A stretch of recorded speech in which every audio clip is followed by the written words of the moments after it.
എഫേസ്യർ 3-ാം അധ്യായത്തിന്റെ 14 മുതൽ 19 വരെയുള്ള വാക്യങ്ങളാണ് നമ്മൾ പ്രാരംഭമായിട്ട് കേട്ടത്. പൗലോസിന്റെ പ്രാർത്ഥന. പൗലോസ് അപ്പോസ്തലൻ നമുക്കൊരു നല്ല മാതൃകയായിട്ടൊരു അപ്പോസ്തലൻ. യേശു കർത്താവ് പറഞ്ഞു, നിങ്ങൾ എന്നെ അനുഗമിക്കുക എന്ന് പറഞ്ഞു. പൗലോസിന് എന്താ പറയാൻ സാധിച്ചേ? ഞാൻ ക്രിസ്തുവിനെ അനുഗമിക്കുന്നത് പോലെ നിങ്ങളും എന്നെ അനുഗമിക്കുക എന്ന് പറയാന് പൗലോസിന് സാധിച്ചു. നമ്മള് 1 Corinthians 11-ാമത്തെ വാക്യത്തിൽ അത് വായിക്കുന്നത്. 1 Corinthians 11:1 "Be imitators of me just as I also imitate Christ." ഞാൻ ക്രിസ്തുവിനെ പിൻഗമിക്കുന്നത് പോലെ എന്നെ അനുഗമിക്കുക. അങ്ങനെ അതുപോലൊരു മാതൃകയുള്ള ഒരു അപ്പോസ്തലൻ. അതായത് ക്രിസ്തീയ നേതാക്കളെല്ലാം അതുപോലെ പറയാൻ സാധിക്കേണ്ടവരാണ്. ഈവൻ നമ്മളുടെ താഴെയുള്ള വിശ്വാസികളെ നോക്കി ഞാൻ കർത്താവിനെ പിൻപറ്റുന്ന പോലെ നിങ്ങളും പിൻപറ്റുക എന്ന് നമുക്ക് ഓരോരുത്തർക്കും പറയാൻ സാധിക്കണം. അപ്പൊ അതുപോലെ പൗലോസ് അതുപോലെ ഒരു നല്ല മാതൃകയായിട്ടുള്ള ഒരു അപ്പോസ്തലിനെ പറ്റിയല്ല. അപ്പോസ്തലന്മാർ നല്ല മാതൃകകളാണ്. യോഹന്നാനും പത്രോസും നല്ല മാതൃകകൾ തന്നെയാണ്. എന്നാൽ പൗലോസിന്റെ അനേകം ലേഖനങ്ങളും പ്രാർത്ഥനകളും ഒക്കെ പരിശുദ്ധാത്മാവ് ദൈവവചനത്തിൽ ഉൾപ്പെടുത്തുവാന് പ്രിയമായിരിക്കുമ്പോൾ അതിൽ നിന്ന് നമുക്ക് പല കാര്യങ്ങളും പഠിക്കാനുണ്ട്. പൗലോസിന്റെ സഭയ്ക്ക് വേണ്ടിയുള്ള ഒരു പ്രാർത്ഥന, പൗലോസ് എഫേസർ സഭയ്ക്ക് വേണ്ടി പ്രാർത്ഥിച്ച ഒരു പ്രാർത്ഥനയാണ് നമ്മളിപ്പം എഫേസർ 3-ാം അധ്യായത്തിന്റെ 14 മുതൽ 19 വരെയുള്ള വാക്യങ്ങളിൽ നമ്മൾ കേട്ടത്. അതുപോലെയുള്ള പ്രാർത്ഥന നമ്മള് പൗലോസിന്റെ പല പല പ്രാർത്ഥനകള് നമ്മള് സഭയ്ക്കായിട്ട് പൗലോസ് പറയുന്ന ഒരു 6 പ്രാർത്ഥനകളെങ്കിലും ഒക്കെ വചനത്തില് റെക്കോർഡ് ചെയ്ത് വെച്ചിട്ടുണ്ട് എന്ന് നമുക്ക് നോക്കുമ്പോൾ കാണാം. അതായത് ഇപ്പൊ ഇത് എഫേസ്യർ 1-ാം അധ്യായത്തിൽ തന്നെ പൗലോസ് അതിന് 15 മുതൽ 19 വരെയുള്ള വാക്യങ്ങളിൽ ഞാൻ അതിന്റെ ഒരു ഓവറോൾ ഒരു പിക്ചർ നൽകാൻ വേണ്ടി എഫേസ്യർ 1-ാം അധ്യായത്തിന്റെ 15 മുതൽ 19 വരെയുള്ള വാക്യങ്ങളിൽ prayer four knowledge and understanding എന്നൊക്കെയാണ്. ജ്ഞാനത്തിനും പരിജ്ഞാനത്തിനും വേണ്ടിയുള്ള പ്രാർത്ഥന, അല്ലെങ്കിൽ ആ ഒരു ദൈവത്തിന്റെ ജ്ഞാനത്തിന് വേണ്ടിയുള്ള പ്രാർത്ഥന. നമ്മൾ സാധാരണ ശരിയാണ്, നമ്മള് ഭൗതികമായിട്ടുള്ള കാര്യങ്ങൾക്ക് വേണ്ടി നമ്മൾ പ്രാർത്ഥിക്കണമെന്ന് വെച്ചാൽ തീർച്ചയായിട്ടും പ്രാർത്ഥിക്കണം. നമ്മുടെ പരീക്ഷയ്ക്ക് വേണ്ടിയും നമ്മുടെ വീട് പണിക്ക് വേണ്ടിയും നമ്മളുടെ ഇന്റർവ്യൂവിന് വേണ്ടി നമ്മുടെ ജോലിക്ക് വേണ്ടി നമ്മുടെ കല്യാണത്തിന് വേണ്ടി തീർച്ചയായിട്ടും നമ്മുടെ രോഗാവസ്ഥയ്ക്ക് വേണ്ടി എല്ലാം തീർച്ചയായിട്ടും നമ്മൾ പ്രാർത്ഥിക്കണം. നമ്മള് കർത്താവ് പഠിപ്പിച്ച പ്രാർത്ഥനയില് ലോർഡ്സ് പ്രേയറില് അന്ന് നിന്നുള്ള ആഹാരം ഞങ്ങൾക്ക് തരണമെന്ന് പ്രാർത്ഥിക്കാൻ കർത്താവ് തന്നെ പഠിപ്പിച്ച്. അപ്പം ഭൗതികമായിട്ടുള്ള കാര്യങ്ങൾക്ക് നമ്മളെന്തോ സൂപ്പർ സ്പിരിച്വൽ ആയിട്ട് നമ്മൾ ഭൗതികമായിട്ടുള്ള കാര്യങ്ങളൊന്നും പ്രാർത്ഥിക്കത്തില്ല എന്നുള്ളതല്ല. എന്നാ നമ്മുടെ പ്രാർത്ഥന അത് മാത്രമാണോ എന്നാണ്. ഇപ്പൊ നമ്മളുടെ കുടുംബത്തിൽ ഇപ്പൊ പെട്ടെന്ന് കർത്താവ് പ്രത്യക്ഷപ്പെട്ട് എനിക്ക് എന്ത് വേണമെങ്കിലും ചോദിച്ചാൽ അത് ഞാനിപ്പോ തരാൻ പോവാന്ന് പറഞ്ഞാൽ പെട്ടെന്ന് എന്തായിരിക്കും ചോദിക്കുന്നത്? പെട്ടെന്ന് എന്തായിരിക്കും ചോദിക്കുന്നത്? എന്നൊരു ആലോചിച്ച് എന്തായിരിക്കും നമ്മുടെ ഹൃദയത്തിന്റെ ഒരു അറ്റ്മോസ്ഫിയർ റിസേർവ് കർത്താവെ എനിക്ക് സമ്പൂർണ്ണമായിട്ട് അങ്ങേ പോലെ ആയി തീരണം. എനിക്ക് കർത്താവെ എനിക്ക് അങ്ങോട്ടുള്ള ഏറ്റവും ആഴത്തിലുള്ള ഏറ്റവും most possible intimate fellowship with you, എനിക്ക് അങ്ങോട്ടുള്ള ഏറ്റവും അടുത്തുള്ള കൂട്ടായ്മയിൽ എനിക്ക് ആയിരിക്കണം. ഒരു മനുഷ്യൻ എത്രമാത്രം ഏറ്റവും ആഴത്തിലുള്ള ഒരു കൂട്ടായ്മയിലേക്ക് ദൈവത്തോട് പ്രവേശിക്കാൻ, അതുപോലുള്ള ഒരു കൂട്ടായ്മയിലേക്ക് പ്രവേശിച്ച് എനിക്ക് അതുപോലെ അങ്ങേപ്പോലെ എനിക്ക് ആയിത്തീരണം എന്നുള്ളതായിരിക്കുമോ നമ്മൾ പ്രാർത്ഥിക്കുന്നത്. അത് എനിക്ക് കർത്താവ് എനിക്ക് പെട്ടെന്ന് എന്റെ വിടുപണ തീരണം, പെട്ടെന്ന് എനിക്ക് കർത്താവ് ഈ രോഗമൊക്കെ മാറണം, എന്റെ ഈ അലർജി അങ്ങ് മാറണം, അല്ലെങ്കിൽ എനിക്ക് ഈ ഒരു പെട്ടെന്ന് കോഴ്സ് അങ്ങ് കഴിഞ്ഞ് കിട്ടണം, എനിക്ക് പെട്ടെന്ന് ഒരു ജോലി കിട്ടണം, എനിക്ക് പെട്ടെന്ന് കല്യാണം കഴിക്കണം, അല്ലെങ്കിൽ എന്റെ മക്കളുടെ കല്യാണം, എന്റെ മരുമക്കളുടെ കാര്യങ്ങൾ, അല്ലെങ്കിൽ കൊച്ചുമക്കളുടെ കാര്യങ്ങൾ. അതൊക്കെ തീർച്ചയായിട്ടും അതൊക്കെ നമ്മളുടെ കർത്താവില് നമ്മൾ സന്തോഷിക്കുമ്പോൾ നമ്മളുടെ ഹൃദയത്തിന് ദൈവം ആത്മാവിൽ തരുന്ന പല ആഗ്രഹങ്ങളും കാര്യങ്ങളും ഉണ്ട്. അതൊക്കെ ദൈവം സാധിപ്പിച്ചു തരും. നിങ്ങളുടെ ഹൃദയത്തിന്റെ ആഗ്രഹങ്ങൾ, ജഡത്തിന്റെ ആഗ്രഹങ്ങൾ സാധിപ്പിച്ചു തരുന്നില്ല, കർത്താവിൽ തന്നെ രസിച്ചു കൊള്ളുക. നിങ്ങളുടെ ഹൃദയത്തിന്റെ ആഗ്രഹങ്ങൾ സാധിപ്പിച്ചു തരുമെന്നാണ് 37-ാം സങ്കീർത്തനത്തിന്റെ 4-ാമത്തെ വാക്യം. നമ്മുടെ ജഡത്തിന്റെ ആഗ്രഹങ്ങൾ സാധിപ്പിച്ചു തരുന്നില്ല, നമ്മുടെ ഹൃദയം എന്ന് പറഞ്ഞാൽ ആത്മാവിനെ കുറിക്കുന്ന കാര്യമാണ്. ആത്മാവിന് ദൈവം തരുന്ന ചില ഭാരങ്ങളും ആഗ്രഹങ്ങളും ഒക്കെ ഉണ്ട്. നമുക്ക് കർത്താവിൽ തന്നെ രസിക്കുമ്പോൾ, കർത്താവിൽ തന്നെ സന്തോഷിച്ചു കൊള്ളുമ്പോൾ ദൈവഹിത പ്രകാരമുള്ള അതുപോലെയുള്ള ആഗ്രഹങ്ങൾ തീർച്ചയായിട്ടും കർത്താവ് സാധിച്ചു തരും. അത് ഭൗതികമായിട്ടുള്ള കാര്യങ്ങളും ആവട്ടെ. തീർച്ചയായിട്ടും കാര്യങ്ങളൊക്കെ നല്ല നല്ല പിതാവാണ് നമ്മളുടെ സ്വർഗത്തിലെ അപ്പച്ചൻ.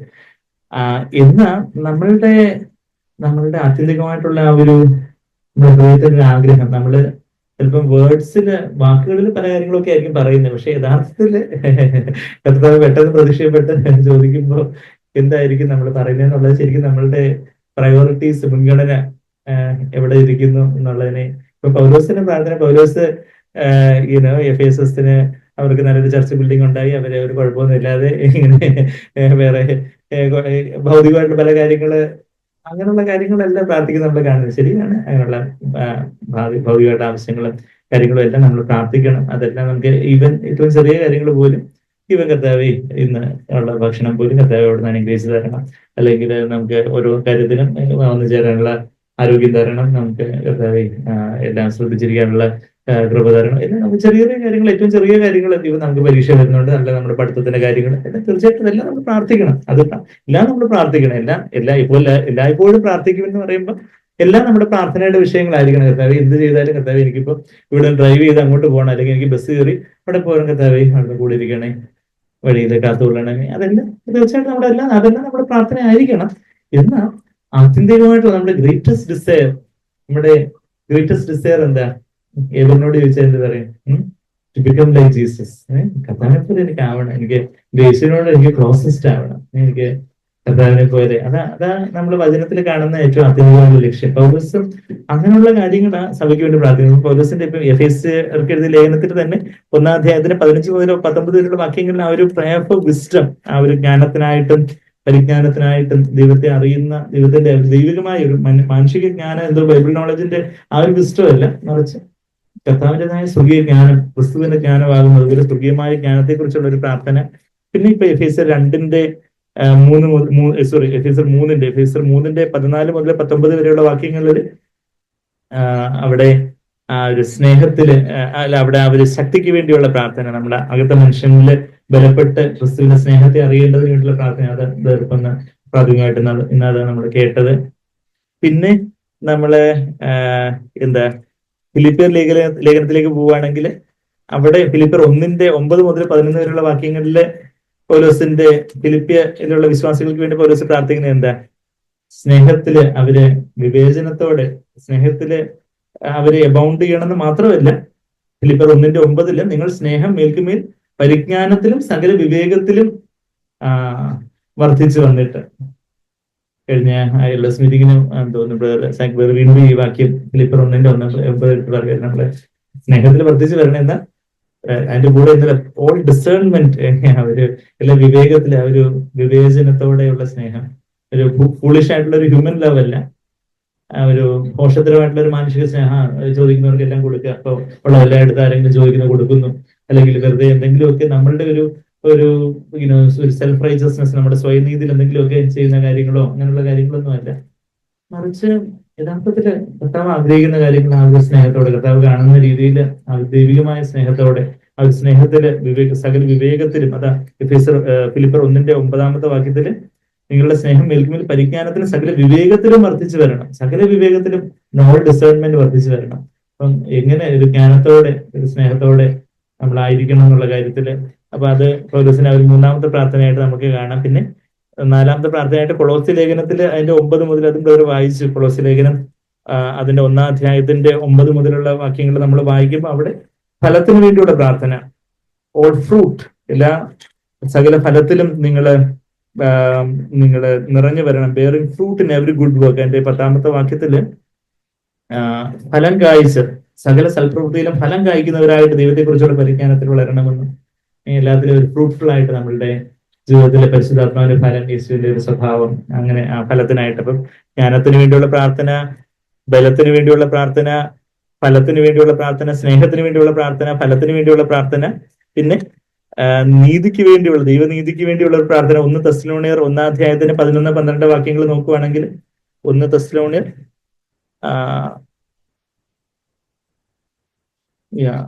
1 തെസ്സലോനിയർ ആണ്, 2 തെസ്സലോനിയർ ആണ് എന്തായാലും. Fulfil every glorified. 1 തെസ്സലോനിയർ 1-ാം അധ്യായത്തിന് 11-12 ഇല്ലല്ലോ. അപ്പൊ അവിടെ ഒരു നീതിക്ക് വേണ്ടിയുള്ള ഒരു പൗലോസിന്റെ പ്രാർത്ഥനയെ കുറിച്ച് എനിക്ക് തോന്നുന്നു 2 തെസ്സലോനിയറിലെ ആയിരിക്കാം എന്നെങ്കിൽ റെഫറൻസ് ചെയ്ത് വെച്ചപ്പം മിസ്റ്റേക്ക് നോക്കട്ടെ. 2 തെസ്സലോനിയറാണ്. 2 തെസ്സലോനിയർ 1-ാം അധ്യായത്തിന്റെ 11-12 വാക്യങ്ങളിൽ ആ ഒരു നീതിക്ക് വേണ്ടി, റൈച്ചസ്നെസ്, ദൈവനീതിക്ക് വേണ്ടിയുള്ളൊരു പ്രാർത്ഥനയെ കുറിച്ച് നമ്മളവിടെ വായിക്കുന്നുണ്ട്. യേശുക്രിസ്തുവിന്റെ കൃപയും നമ്മുടെ കർത്താവ് യേശുക്രിസ്തുവിന്റെ നാമം അവനിൽ മഹത്വപ്പെടേണ്ടതിന് ദൈവം നിങ്ങളെ തന്റെ വിളിക്ക് യോഗ്യമായി എണ്ണി സൽഗുണങ്ങളുള്ള സകല താല്പര്യവും വിശ്വാസത്തിന്റെ പ്രവൃത്തിയെ ശക്തിയോടെ പൂർണ്ണമാക്കി തരണം. ആ ഒരു ദൈവത്തിന്റെ നാമം മഹത്വപ്പെടണം. ദൈവം നിങ്ങളുടെ വിളിക്ക് യോഗ്യമായിട്ട്, അതാ 11ാമത്തെ വാക്യം, ദൈവത്തിനെ കർത്താവ് യേശുക്രിസ്തുവിനെ കൃപയെ നമ്മുടെ കർത്താവ് യേശുക്രിസ്തുവിന്റെ നാമം നിങ്ങളിലും നിങ്ങൾ അവനിലും മഹത്വപ്പെടേണ്ടതിനായിട്ട് ദൈവം നിങ്ങളുടെ വിളിക്ക് യോഗ്യമായിട്ട് എണ്ണി ആ ഒരു നമ്മൾ കർത്താവിന്റെ വിളിക്ക് യോഗ്യമായിട്ട് നമ്മൾ എണ്ണപ്പെടുന്ന രീതിയിൽ ദൈവമുമ്പാകെ നീതിയുള്ളവരായിട്ട് ദൈവത്തിന് നീതിയുള്ളവരായിരിക്കണം എന്നുള്ളൊരു പ്രാർത്ഥന. പിന്നെ ഇതേ 2 തെസ്സലോനിക്കർ 3-ാം അധ്യായത്തിന്റെ 1 മുതൽ 5 വരെയുള്ള വാക്യങ്ങളിൽ ആ ഒരു രക്ഷയ്ക്ക് വേണ്ടിയും ബലത്തിന് വേണ്ടിയൊക്കെയുള്ള പ്രാർത്ഥന നമ്മൾ അവിടെ കാണുന്നുണ്ട്. 2 തെസ്സലോനിക്കർ 3-ാം അധ്യായത്തിന്റെ 1 മുതൽ 5 വരെയുള്ള വാക്യങ്ങളിലും പൗലോസിന്റെ പ്രേ ഫോർ അസ് എന്ന് പറഞ്ഞുകൊണ്ട് പൗലോസ് വീണ്ടും പറയുന്ന കാര്യങ്ങൾ നമ്മളവിടെ വായിക്കുന്നുണ്ട്. പിന്നെ ഒരു അത്ര 6 പ്രാർത്ഥനകൾ. പിന്നെ അവസാനം പൗലോസിന് വേണ്ടി പ്രാർത്ഥിക്കാൻ പറയുന്ന ഒരു കാര്യം കൂടെ ചേർത്ത് പറയുകയാണെങ്കിൽ 7 പ്രാർത്ഥന. നമുക്ക് എല്ലാം ഒരു 7 എന്നുള്ളൊരു പൂർണ്ണസംഖ്യ ആയതുകൊണ്ട് 7 തികയ്ക്കാൻ വേണ്ടി 7ാമത്തെ പ്രാർത്ഥന പറയുകയാണെങ്കിൽ എഫേസ്യർ 6-ന്റെ 19ാമത്തെ വാക്യത്തിൽ എനിക്ക് വേണ്ടി നിങ്ങൾ പ്രാർത്ഥിക്കണം. എന്താ വേണ്ടിയാ പ്രാർത്ഥിക്കണ്ടേ? എനിക്ക് രോഗമൊന്നും വരാതെ, ആരും എന്നെ ഒന്നും തട്ടുമുട്ടൊന്നും ചെയ്യാതെ, ഞാൻ രക്തസാക്ഷിയൊന്നും ആവേണ്ട വരാതെ, ഞാൻ അങ്ങനെ നന്നായിട്ടങ്ങ് പോകണം എന്നുള്ള കാര്യമല്ല പ്രാർത്ഥിക്കേണ്ട. മറിച്ച് എഫേസ്യർ 6-ന്റെ 19 ഞാൻ ചെങ്ങല ധരിച്ച് സ്ഥാനപതിയായി സേവിക്കുന്ന സുവിശേഷത്തിന്റെ മർമ്മം പ്രാഗൽഭ്യത്തോടെ അറിയിക്കുവാൻ എന്റെ വായ് തുറക്കുമ്പോൾ എനിക്ക് വചനം നൽകപ്പെടേണ്ടതിനായിട്ട്. ഞാൻ പരിശുദ്ധാത്മാവിൻ പ്രേരണയുടെ വാ തുറക്കുമ്പോൾ എനിക്ക് ദൈവത്തിന്റെ വചനം, എന്റെ സ്വയത്തിലുള്ള എന്തെങ്കിലും വാക്കുകൾ പറയാനില്ല, ദൈവത്തിന്റെ വചനം എനിക്ക് നൽകപ്പെടേണ്ടത്. അത് പ്രാഗൽഭ്യത്തോടെ, ധൈര്യത്തോടെ, with all boldness, to make known with boldness the mystery of the gospel. ഈ സുവിശേഷത്തിന്റെ മർമ്മം, സുവിശേഷത്തിന്റെ കാതലുകൾ അത് വെളിപ്പെടേണ്ടതിനായിട്ടുള്ള പ്രാർത്ഥന. അപ്പം ഞാൻ പറഞ്ഞതെന്ന് വെച്ചാൽ നമ്മള് ആ ഒരു പൗലോസ് അപ്പോസ്തലന്റെ ആ ഒരു പ്രാർത്ഥനകള് നമ്മള് കാണുമ്പം അത്രമാത്രം ഒരു ആത്മീയ പിതാവെന്ന നിലയിൽ പൗലോസ് തന്റെ കുഞ്ഞുങ്ങൾക്ക് വേണ്ടി പ്രാർത്ഥിക്കുന്ന ആ പ്രാർത്ഥനകൾ എഫേസ്യർ 6-ന്റെ 19ാമത്തെ വാക്യം. അങ്ങനെ അതും കൂടെ ചേർത്തൊരു 7 പ്രാർത്ഥനകളായിട്ടൊക്കെ നമ്മള് അങ്ങനെ പൗലോസിന്റെ പ്രാർത്ഥനകളൊക്കെ നമ്മളിവിടെ എഫേസ്യർ 3-ാം അധ്യായത്തിലേക്ക് നമ്മൾ വരുമ്പോൾ പൗലോസിന്റെ പ്രാർത്ഥന എന്താ? ഇന്ന് കായംകുളം സഭയെ കുറിച്ച് കർത്താവ് പ്രാർത്ഥിക്കാൻ, കർത്താവ് നമുക്ക് ഒരു പക്ഷപാതം ചെയ്യുന്നു എന്നൊക്കെ നമ്മള് എബ്രായർ 7-ന്റെ 25ാമത്തെ വാക്യത്തിൽ വായിക്കുന്നു. കർത്താവ് എന്തായിരിക്കും കായംകുളത്തുള്ള എന്റെ കുഞ്ഞുങ്ങളെ കുറിച്ച്, അവരെ കുറിച്ച് കർത്താവ് എന്തായിരിക്കും പ്രാർത്ഥിക്കുന്നത്? ഇപ്പം നമുക്ക് കർത്താവ് നമ്മളെ കുറിച്ച് ഈ ഓരോ കാര്യങ്ങളും കർത്താവ് നമ്മളെ കുറിച്ച് പ്രാർത്ഥിക്കുന്ന പ്രാർത്ഥനയാ. നമുക്കും ആ ഒരു പ്രയോറിറ്റി വേണം. അവിടെ നമ്മള് എഫേസ്യർ 3-ാം അധ്യായത്തിലേക്ക് വരുമ്പോൾ അതിന്റെ 14ാമത്തെ നിമിത്തം, അത് നിമിത്തം ഞാൻ സ്വർഗത്തിലും ഭൂമിയിലും സകല കുടുംബത്തിനും പേര് വരാൻ കാരണമായ പിതാവിന്റെ സന്നിധിയിൽ മുട്ടുകുത്തുന്നു എന്ന് പറഞ്ഞുകൊണ്ട്, അതായത് പൗലോസ് ഇവിടെ എന്താണ് പറയുന്ന ആ മാനുസ്ക്രിപ്റ്റ്സ്, ഈ എന്താണ് പറയുക, ഓലകളോ അതിലൊക്കെ പാപ്പറസ്, അതുപോലെ എഴുത്തോലയോ അതിലൊക്കെ ഇങ്ങനെ എഴുതുമായിരിക്കും. നമ്മുടെ കൂടെ പേനയും ബുക്കും അതുപോലുള്ള, അല്ലെങ്കിൽ ടൈപ്പ് ചെയ്തൊന്നും അല്ലല്ലോ എഴുതുന്നതാണ്. ഇന്നാണെങ്കിൽ നമ്മൾ ടൈപ്പ് ചെയ്തായിരിക്കും. ഇന്ന് പൗലോസ് ജീവിച്ചിരിക്കുകയാണെങ്കിൽ ഇങ്ങനെ കമ്പ്യൂട്ടറിലൊക്കെ ടൈപ്പ് ചെയ്തായിരിക്കും ഇത് വചനം എഴുതുന്നത്. അന്നാണെങ്കിൽ താളിയോലയില് അതുപോലെ എഴുതുമ്പോൾ പൗലോസ് എഴുതുന്നതിന്റെ കൂട്ടത്തില് പെട്ടെന്ന് അങ്ങ് ഇവിടെ എഴുതി നിർത്തിയിട്ട് ഞാൻ ഇവിടെ മുട്ടുകുത്തി അങ്ങ് പരിശുദ്ധാത്മാവിനൊക്കെ നിറഞ്ഞ് മുട്ടുകുത്തി ഈ എഫേസ്യരിലുള്ള എന്റെ കുഞ്ഞുങ്ങൾക്ക് വേണ്ടി, എന്റെ മക്കൾക്ക് വേണ്ടി ഞാൻ പ്രാർത്ഥിക്കുവാണെന്ന് പറഞ്ഞുകൊണ്ട് പൗലോസ് ആ ഒരു പ്രാർത്ഥന അങ്ങ് പ്രാർത്ഥിച്ചിട്ടായിരിക്കും പൗലോസ് വന്ന് പിന്നെ അതിരുന്ന് എഴുതുന്നത്. ചിലപ്പോൾ ഒരു മുട്ടുമേ നിന്നായിരിക്കും ബാക്കി പ്രാർത്ഥന പൗലോസ് എഴുതി തികച്ചത് നമുക്ക് ചിന്തിക്കാം.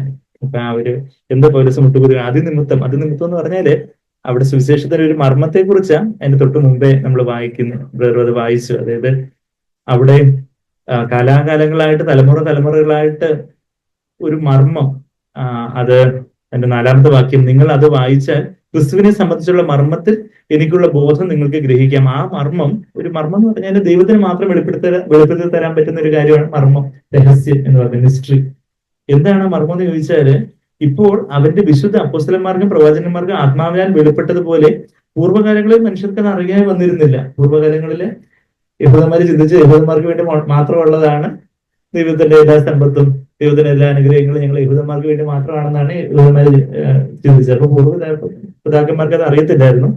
എന്നാൽ അതിന് 6ാമത്തെ വാക്യത്തില് എഫേസ്യർ 3-ന്റെ 6ാമത്തെ വാക്യം കണ്ടു, അതിൽ ആ മർമ്മം എഴുതിയിരിക്കുന്നത്. എന്താ എഴുതിയിരിക്കുന്നത്? അതോ ജാതികൾ സുവിശേഷത്താൽ ക്രിസ്തുയേശുവിൽ കൂട്ടവകാശികളും ഏക ശരീരസ്ഥരും വാഗ്ദത്തത്തിൽ പങ്കാളികളും ആകണം എന്നുള്ളത് തന്നെ. ജാതികളും യഹൂദന്മാരും ഒരേ ശരീരത്തിന്റെ പങ്കാളികളാകണം എന്ന് പറയുന്നത് നമുക്ക് ഉണ്ടായിരുന്നു ഇത്ര വലിയ മർമ്മം. രണ്ട് വലിയ സീക്രട്ട് പറയുമ്പോൾ എന്ന് പറഞ്ഞിട്ട് ഇത് ഇത് ജാതികളും കൂടെ ഇത് അറിയണമെന്ന് പറയുന്നതായിരുന്നു ഇത്ര വലിയ മർമ്മം എന്ന് നമുക്ക് തോന്നുന്നു. എന്നാൽ യഹൂദന്മാരെ സംബന്ധിച്ചിടത്തോളം ജാതികൾ എന്ന് പറയുന്നത് അവരെ സംബന്ധിച്ചിടത്തോളം അന്നത്തെ കാലത്ത് ഇത് മോസ്റ്റ് എക്സ്ട്രീം ഓപ്പോസിറ്റ്സ് ആയിരുന്നു യഹൂദന്മാരും ജാതികളും. അന്ന് അവർ യഹൂദന്മാര് ആരുമായിട്ട് ഇടകലരാതെ അവര് അവർക്ക് വേണ്ടി മാത്രമുള്ളതാണ് ദൈവത്തിന്റെ വാഗ്ദത്തങ്ങൾ എന്നൊക്കെ ജാതികളെ അവര് ലുക്ക് ഡൗൺ അപ്പോൺ ചെയ്ത് കണ്ടിരുന്ന ആ ഒരു സമയത്ത് ഈ സുവിശേഷം യെരുശലേമിലും യഹൂദിയയിലും സമരിയയിലും മാത്രമല്ല ലോകത്തിന് അറ്റത്തോളം നിങ്ങൾ സാക്ഷികളായി തീരുമെന്ന് പറഞ്ഞുകൊണ്ട് കർത്താവ് മുകളിലേക്ക് സ്വർഗത്തിലേക്ക് ആരോഹണം ചെയ്തു പോയെ. അങ്ങനെയൊക്കെ പറഞ്ഞ് ഇതെല്ലാം കേട്ട് പത്രോസിനെ യോഹന്നാനെ യാക്കോബ് ഇതെല്ലാം കേട്ടതാ.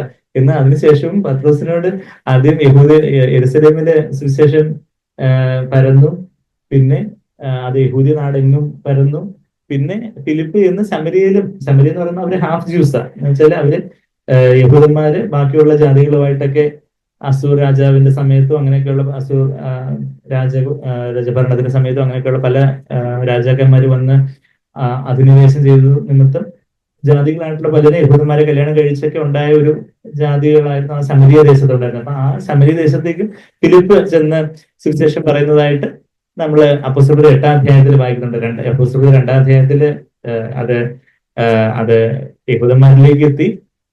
120ഓളം പേര് ആദ്യം പരിശുദ്ധാത്മാവരുടെ മേൽ വന്നു, പിന്നെ 3000ഓളം പേര് സ്നാനപ്പെടുന്നതും പിന്നീട് 5000ഓളം പേരുടെ കാര്യവും അങ്ങനെയൊക്കെ പല പല അത്ഭുതങ്ങളുടെ കാര്യമൊക്കെ ആദ്യത്തെ അധ്യായങ്ങളിൽ അപ്പോസ്തലർ വായിക്കുന്നു. പിന്നെ 8-ാം അധ്യായം ആയപ്പോഴത്തേക്കും സമരിയയിലേക്ക് സുവിശേഷം എത്തി.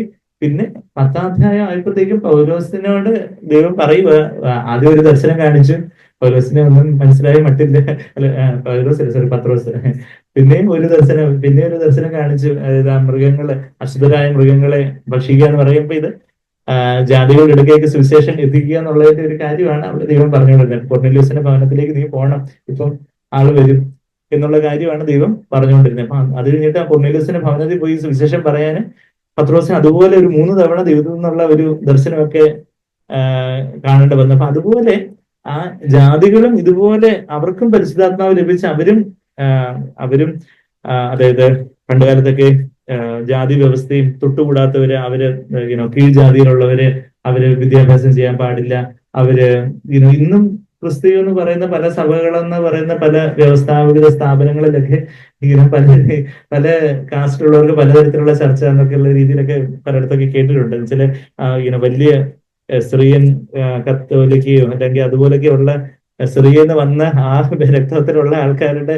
ഇതിൽ ബാക്കിയുള്ളവരെയൊന്നും അവർ കേട്ടത്തില്ല. അപ്പം അതുകൊണ്ട് അവർക്ക് വേറെ സഭ, ഇവർക്ക് വേറെ സഭ, അങ്ങനെയൊക്കെയുള്ള രീതിയിൽ വളരെ പരിഹാസ്യമായ രീതിയിൽ ക്രിസ്തീയ കൂട്ടങ്ങളിലൊക്കെ അങ്ങനെയൊക്കെയുള്ള പല ക്രിസ്തീയ എന്ന് പറയുന്ന കൂട്ടങ്ങളിലൊക്കെ അങ്ങനെയൊക്കെയുള്ള പല തരംതിരിവുകളൊക്കെ ഇന്നും ഉണ്ട്. അവരൊന്നും ഈ മർമ്മമൊന്നും ഗ്രഹിച്ചിട്ടില്ല. എന്ന് നമ്മളുടെ സഭകള് നമുക്കറിയാം, നമ്മളുടെ സഭകളിലെ നമുക്ക് വിദ്യാഭ്യാസം കുറവുണ്ടെങ്കിലോ കൂടുതലുണ്ടെങ്കിലോ ഇനിയിപ്പം ജാതിയോ മതമോ വർഗമോ വർണ്ണമോ ലിംഗമോ ഭാഷയോ ഒന്നും വ്യത്യാസം ഇല്ലാതെ നമ്മളെല്ലാവരും